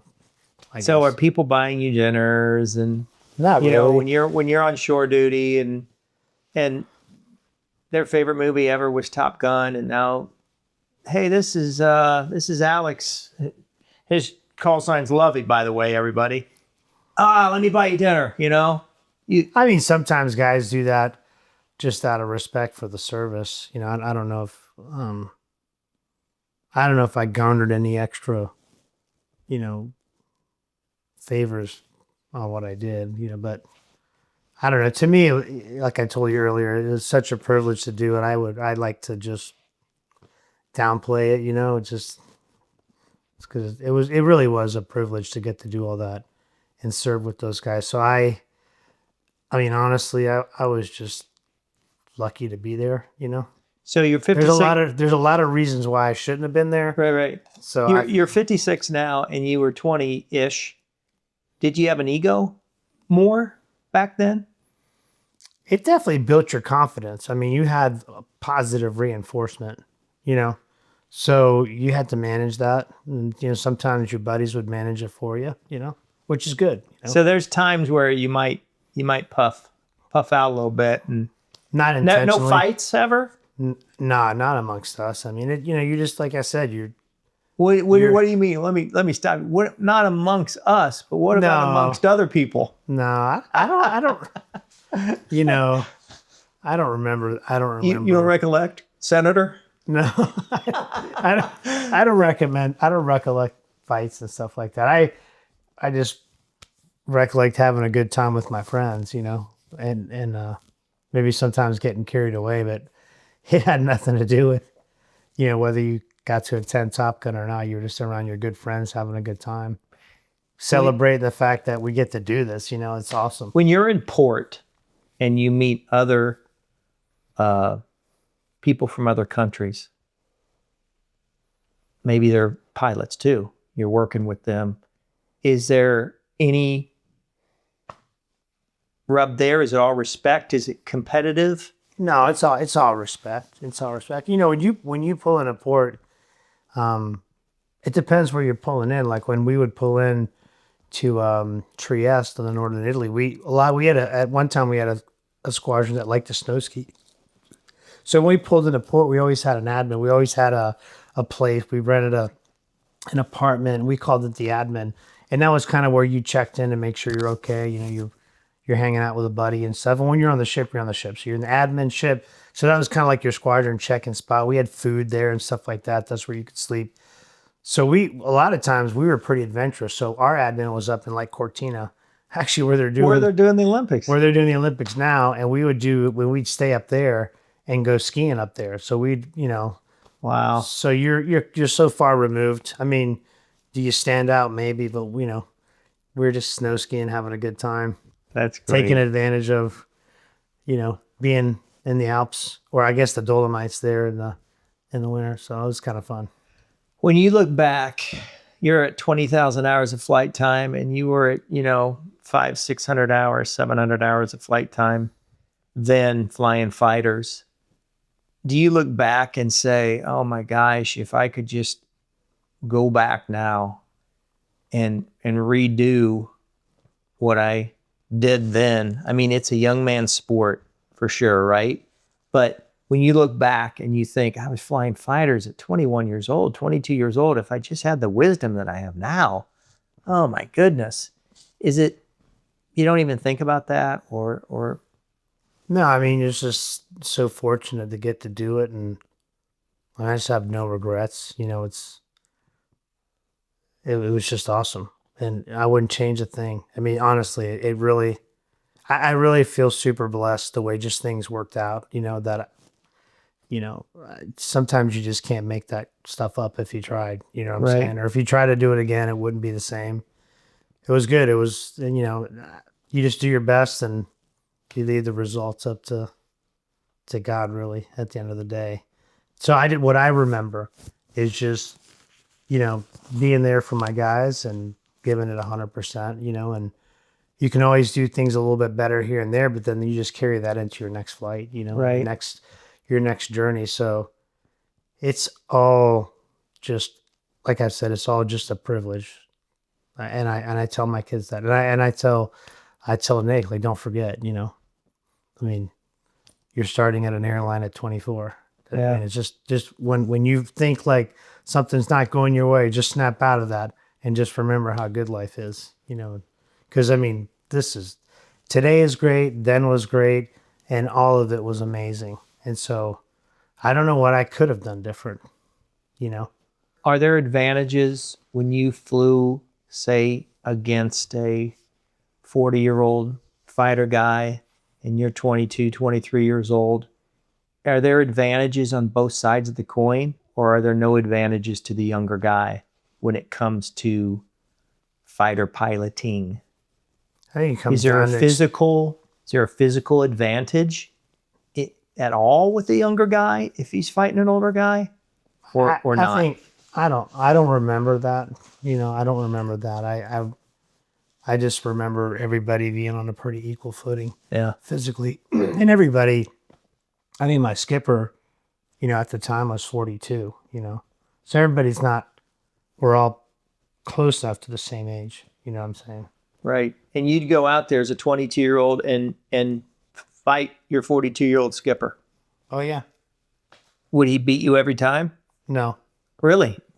Yeah, in fact, he would very rarely beat me. So tell me, why is that though? Give me some insight. I'm having fun with that. Yeah. He's actually also no, but I mean, you got to remember, and you know, you're as a JO, you have a lot less responsibility, so you're not carrying a lot of that. But I'm just having fun. He was an amazing aviator. In fact, to his credit, he had a MiG kill. So Oh, really? yeah. Okay. So, I mean, at the end of the day, you know, there's people that have MiG kills and people that don't. And in the Navy today, there's only a couple guys that do, just by virtue of, you know, the conflicts we've had. Is there an advantage at all to the physicality of being young versus an older guy? Like, I would say generally, you know, guys will tell you it's a young man's game, you know what I'm saying? But what's a young man? like for instance, a guy I used to fly for, he raced motocross, and he said one day when he looked over and he saw the look in the eyes of the guy he was about to race, who was, 10 years younger than him, he's like, I'm done. I can't do this anymore. Because there's that, the younger you are as a guy, the more risk you take, the more chances you take. Is that a thing in fighter aviation that gives you a teeny bit of an advantage? Probably. I mean, I think so. But the difference in physicality racing motocross, which I've done, and flying fighters, you know what I'm saying? I mean, motocross is the most physically demanding sport, period, more than anything else. That's been talked about. So I think that the physicality probably makes more difference there because of the greater demand it has on your body. Now, flying fighters has a demand on your body, but I don't remember it being the same. And when you get done racing motocross, whether you're good or you're not, now if you're good, you're a lot smoother and you're probably putting your body through less wear and tear because you're more coordinated and stuff. You're worn out. I mean, you know what I'm saying? I mean, you're doing 2,000 push-ups in a race, Okay, so family life while you're in the military. You got married while you were in the Navy? I did. And did your wife have any idea what she was getting into? I don't think she did when she first met me. Okay. I don't think she knew anything about the military, but we were friends for a good while while we were dating other people. And she lived in basically Orlando and I was stationed in Jack. So she would come up. So she got a feel for the setting real quick. Her uncles were professional athletes. They were superstar football players and FSU and so forth. So she's seen that part of the, camaraderie piece. And so she's got two brothers. So what the whole guy thing was she was a college athlete. So she was well adept to dynamic environments and so forth. She just didn't know much about the Navy, but she learned quickly, and she fit right in. And I think she really loved the Navy life and the camaraderie because the wives had their own, camaraderie going, especially when we were away. They had a wives club and all. And the squadron's tight. So she really enjoyed it. So we going from friendship to dating to marriage was a very, natural progression the way she did it. Her first deployment was, well, not her first deployment, but her first experience of a deployment when you left. Yeah. How long after you guys were married? Well, we got married right after my first deployment. So we were engaged. In fact, we got engaged in December, a couple of weeks before I left. Ooh. I went on deployment. 6 months? 6 months. She came over. There was a spot in the middle of our cruise at about the 4-month mark, 3.5-month mark. So right pretty much at the half, where we pulled into the Balearic Islands. Okay. And some of the wives, that was like the trip. Some of the wives were coming over. So she was one of those. And so, we all got together. And usually, like when your wife would come over, you didn't have any collateral duties. You got to basically take leave for 10 days and go spend time with, in this case, my fiance. And so we did that. It was great. It was awesome. And so we spent, we went to the other side of the island from where the ship was, because that's where all the noise was. And it was great as the summer, in Palma, Spain, in Palma de Mallorca. So wow, that's pretty times. Cool. Yeah. So the deployment, she kind of understood that as a fiance, and then when it happened for the rest prior to you getting out, she just kind of dealt with it. Were you kids during deployment? No, so then I came back, we got married, then I had some schools in between and all that. And then we got ready for another deployment. And so I went through that whole workups with her. There was a mini deployment, that we did. And then the squadron deployed. And then right at the beginning of that deployment, I rolled to my second squadron. And that's when and that squadron now is shore-based. So she went through a couple deployments, couple workups, which is a normal 3-year cycle. Yeah. In the Navy. So no Wi-Fi back then, right? Nope. No FaceTime. It was letters. It was letters. We still have those letters. And so would you, not to put you on the spot versus her, but are you like a letter writer a week, a day, when you feel like it? Are you writing letters all the time to communicate? A lot, that's all you did. There's the only way you could communicate. So you did probably maybe once a week. Well, we wrote, that was kind of the cadence, 1 or 2 letters a week. A couple of pages, it's kind of a lost art. What's interesting is in the back of so we had our XO and skipper they had access to communications, in the skipper, the ship's quarters and so forth. So they could communicate back to their wives. And typically the executive officer's wife was in charge of the wives club. So the way you disseminated information was through the XO skipper to his wife down to the wives. And they were really organized about that. On the back of our ship, we had these 2, they look like payphones. And they were basically, satellite phones. And you could buy a card, and it was $2.50 a minute. Oh, are you kidding me? So a $50 card would get you 25 minutes, but you couldn't sit on the phone for 25 minutes. So I would, on a yellow pad, if I was going to call her, I would organize everything I had to say. She had her own thing of stuff she needed to say. And then we basically had free talk. So the conversation would go about 5 minutes.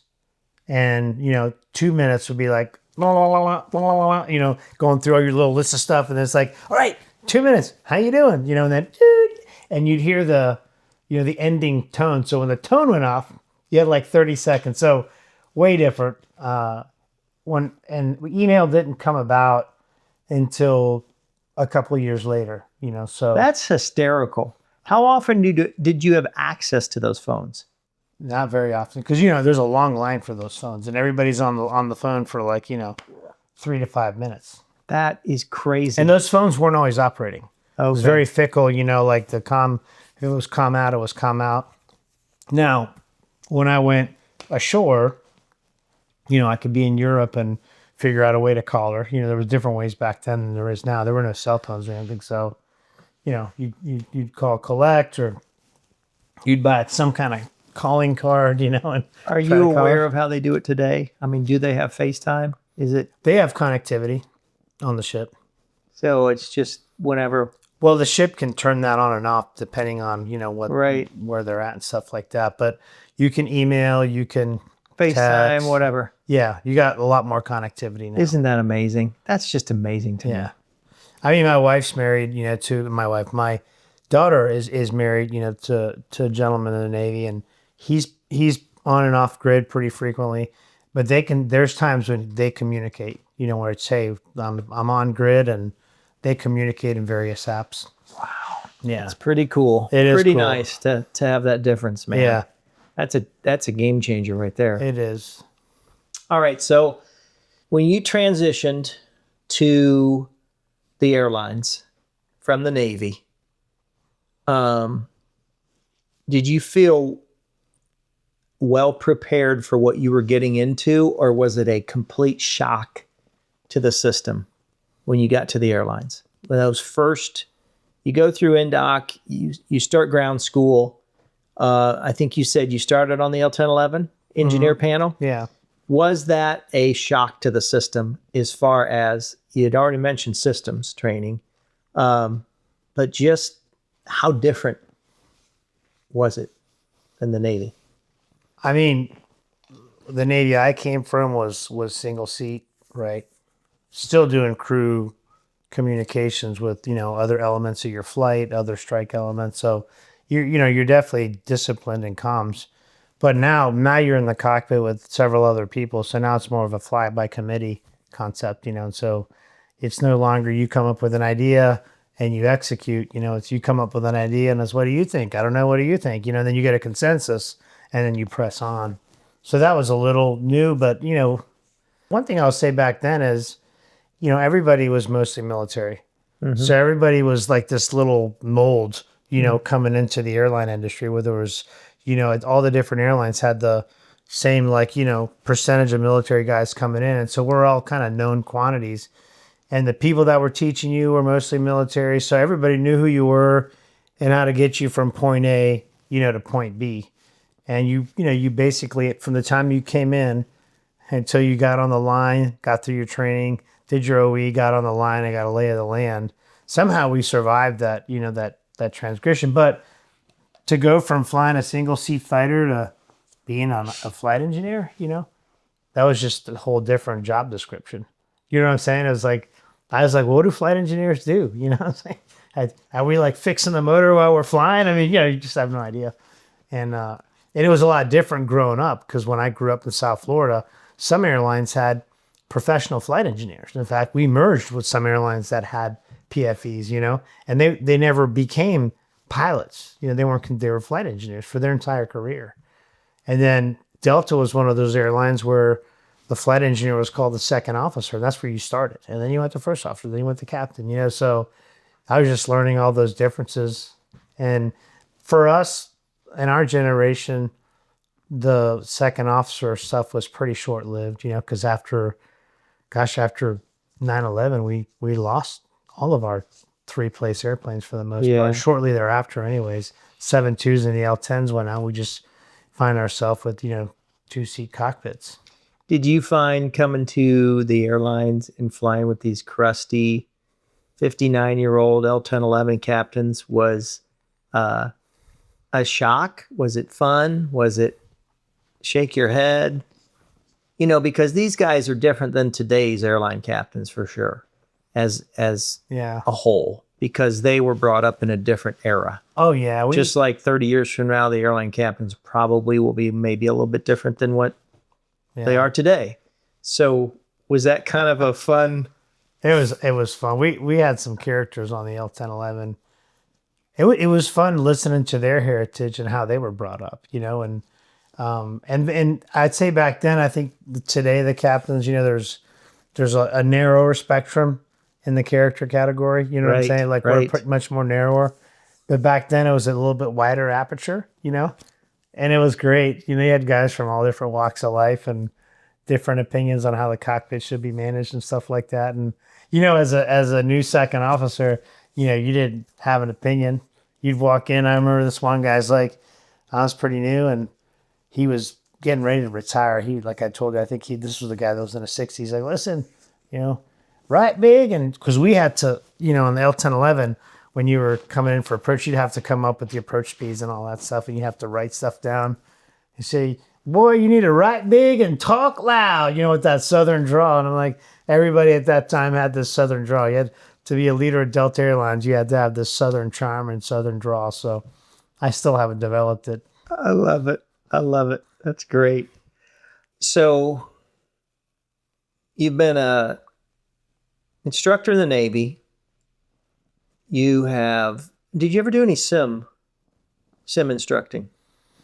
I never did. I did some in the Navy. You know, we had some of that. Okay. So you did some of that. You did some standards work so that you're looking over the current and qualified guys in the standard world, or the new guys as well.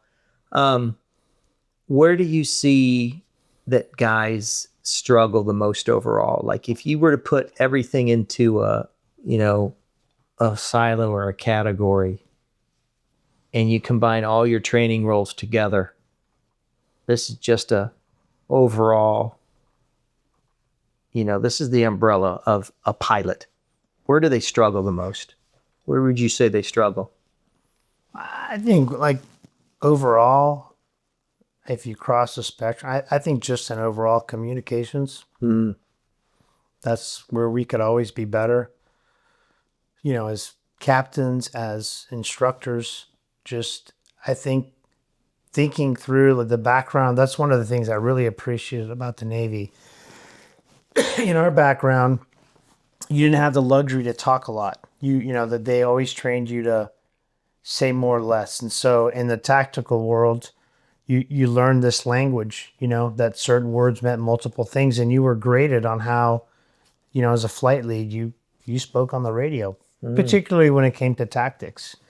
And, that's one of the things, out of Top Gun and in the strike fighter world, you didn't have the luxury to be on some common frequency where you're just talking at random, because you had your flight, you might have 30, 40, 50 airplanes on that frequency. So comm discipline was huge. And I feel like when people communicate, if they're able to say something in fewer words, I find that to be more effective, to leave more space for silence and listening. I think in our industry, when you watch people give presentations, when you listen to them talk, I'm talking about like the airline, I think people talk way too much.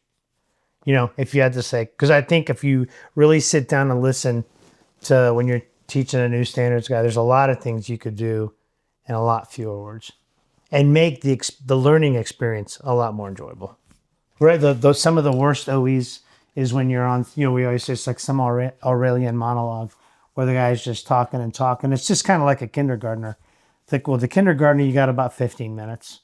And the pilot, you got about 30 to 45. So what are you going to cram in there? We're going to talk about the pre-flight for 45 minutes. So by the time we get to important decision-making stuff, the guy's asleep, So I think we talk too much. What's funny about that is I can't help but think about like business in general, families, raising kids. Communication in this world is key. And 100%. The application of it in everything that we do is unreal. And we're stuck on aviation here, but it's funny that that's what you pick, because I would agree, whether it's a briefing item, whether it's a teaching thing that you're doing, you're exactly right. Communication it's everything, and it's an art.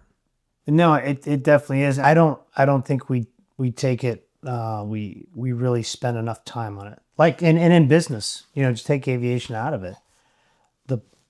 There's always this old adage, the money doesn't go to the best investor. The money goes to the best communicator. Period. And every time there's a breakdown, it more often than not, because we can communicate a multitude of different ways, to include all the different social medias and stuff like that. I think with breakdowns always in communication, in my opinion. No, I agree. All right. I gave you those 15 questions of kind of the rapid fire, and I want to dig just a little bit into this, and then we're going to close. You said the hardest airplane, what made the hardest airplane so challenging? And that was that L-1011, I think you described as the systems. And was it because it was such a different world that you were in from what you knew, and it was the pinnacle of your career towards the end of your naval career, and now you're starting this brand new thing? And we kind of touched on back in the day when we got hired, our systems training was much more complex than it was or is today. Is that why probably, did you have to build the L-1011 as a flight engineer panel-wise? I mean, probably not as much as the 7.2 guys, you know. But I think in the airline industry, we're only doing systems, right? In the military world, especially if you're in a tactical role, you got a multitude, especially if you're flying, you know, a single seat strike fighter, you know what I'm saying? You got a multitude of weapons you can deploy. So systems is a part of it, but you're the art of air warfare and strike warfare. That brings a whole new element of complexity. So, you know, you can choose. You can go into systems and just, you know, so I think I like the idea that we don't have to build it. So it's kind of a double-edged sword. We don't have to build the airplane today, but there was a lot of senseless stuff that we weren't really learning the airplane. We were just memorizing a bunch of facts. Yeah. And then today we would argue, you know, that we go through systems a lot faster and we don't really learn the system. But the systems today, if you put in the time, you know, and you really go through, once you get through training, once you get through OE, and you break down an emergency and you look through the procedures, you can see the correlation to the systems and understand them if you take the time to do that. And I think that's where we expect the learning to take place today. But that's a big change. You know, when guys used to come in for 4 weeks of ground school, you know, and they were being paid to learn the airplane. And so, you know, a lot of guys feel like they have a bigger burden of responsibility and they're not technically being paid to learn the airplane. But I think I'm not saying that they're wrong. I just think that the systems have changed. In my opinion, they become a little bit easier to digest, and maybe it's because we've been doing the same systems for the same time. But I think now you need to correlate them operationally and really, you know, learn your jet in the context that you're flying it. So it's just a different perspective that we have in the 121 world. And it's driven by safety, but it's got the overlay of, you know, compliance and regulations. And most of the time they correlate. Sometimes there's some unnecessary redundancy and inefficiencies, you know, we discover them and work through them. But I think it's just a different mindset. In one mindset, you're a warfighter. You're starting with the target. You're reversing out, right? Weaponeering the target, going backwards. And systems is a part of that. It's not the only part. Yeah. Would you agree over the last 25, 30 years of you being in the airline industry that, you know, our time span or the time span that pilots spend in training prior to getting to the airplane on OE is roughly 4 weeks?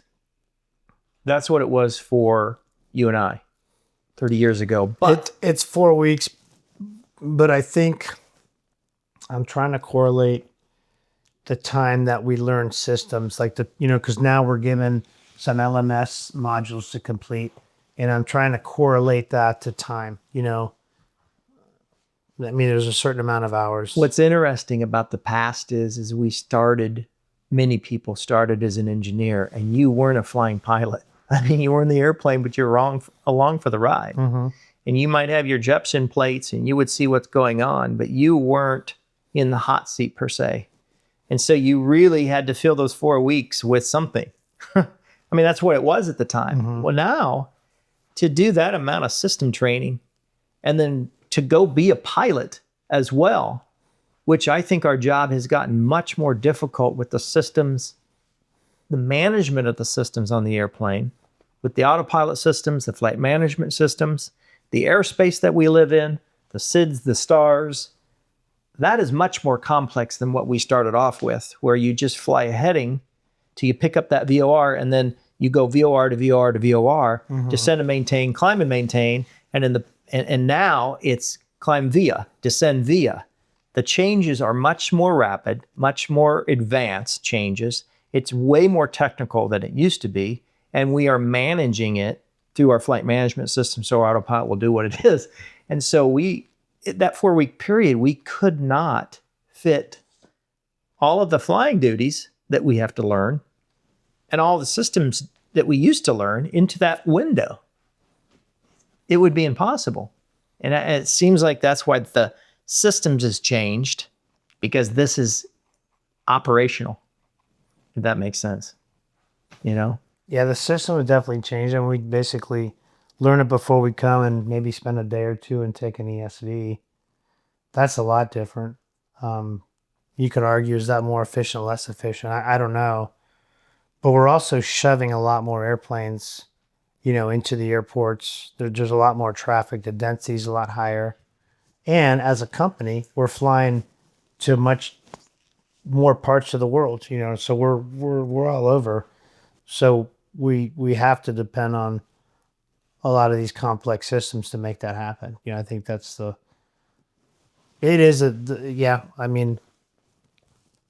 somehow it all works out, but I don't really know how you really make it better. Are you advocating that you go back to? I don't think there's a good answer. Yeah. I don't think there's a good answer. In many ways, it feels like the pendulum swung a little bit too far in systems reduction, because it is more kind of, as you described, more of a self-study as opposed to a classroom environment where you can raise your hand and, I would like to see the pendulum move back towards the center a little bit. Maybe in that you could ask a systems expert in class about something. I don't need to learn temperatures and pressures anymore and draw out the electrical system for me, but more of a, teacher-student, aspect to systems. But I also think that we're coming into the AI world where we will probably, the future person, your son being young, will probably have some goggles that he'll put on, and he'll be in class and he'll be able to ask questions, and there will be a AI feedback. Hey, Siri, hey, Grok, whatever it happens to be, explain this to me, because you can't get that now. You don't get that now. And I think that's where I would hope that it would go to, is to there. So you can conduct as much class and learn a system with some interaction, as opposed to kind of, what's that mean? I'm not getting that. Where'd I find that? It's findable immediately. That's what I hope it becomes, because I do feel for our era, we learned so much in the beginning that we still carry that knowledge of deep system knowledge into every airplane, because it does carry over. I think where you bridge the gap, and where I think training in the historical training was void of context. You talk about some of these concepts, but you couldn't fit them in to where you're going to really use them. So you're more in an academic setting, and you go reconcile that operationally by the time you get through your check ride and go to your OE. But there is systems now, in my last job, we go to some of these shows, and there are virtual reality systems, something as simple as learning flow patterns. Now, they're a little more rudimentary 2 years ago, and they're developing, but the idea is you're going to have a set of goggles on. You can go through a flow, and your hand's got some kind of glove, and it's actually touching the switches, so you don't have to have all the built-out sim. You could do this, like you said, in your living room, or you could be walking around the jet doing a pre-flight, or maybe going into the future doing some of these short learning simulations, just going through a star, the beginning part of an approach, and just putting all that stuff together. So when you get in the sim, you've almost seen it all, and now you're touching the real, I think that would be really neat training. Oh, I think so. Too. Emergency, you tell your goggles, hey, I want an engine failure, and then you go through your procedures, and I'll be long gone at that point. But I think like we both flew Boeing and Airbuses, and when you get in an Airbus and you come from the Boeing, you're flying it mentally. Your frame of reference is the Boeing, so you're looking for buttons that do the same thing. Manage descent, VNAV, you know, all that kind of stuff. Open descent, flight level change. You're trying to make all these correlations. But in you know, like the big change in an Airbus is it goes through these different flight phases, and it's going to do a certain thing at a certain time. And it's only after you've got some time where you're like, you reconcile all that and you know why it's not going into descent mode. You know what I'm saying? But those are all material things and learning that if you don't have context early on, you're not going to ask the question. Yeah. Do you see what I'm saying? It's yeah. that's where I think some of this technology will help you ask the questions that you would otherwise ask later on in your path. You know what I'm saying? Which I think is, which I'm 100% agreeing with you. Yeah. Yeah. Well, Alex, Lovely, Howell, it's been awesome, man. It's been awesome. This has been a great interview. I appreciate your time. This is great. Thanks, Mike. Thanks for inviting me. This is great. This process of taking you from your civilian world into your military world, get people a taste of naval aviation, of Top Gun, for guys that are going to transition to the airlines, talking a little bit about that. I appreciate your time. So thanks for joining me, and I really appreciate it. Yeah, no, pleasure's been all mine. Okay, sir. Thank you. Thanks. Appreciate you.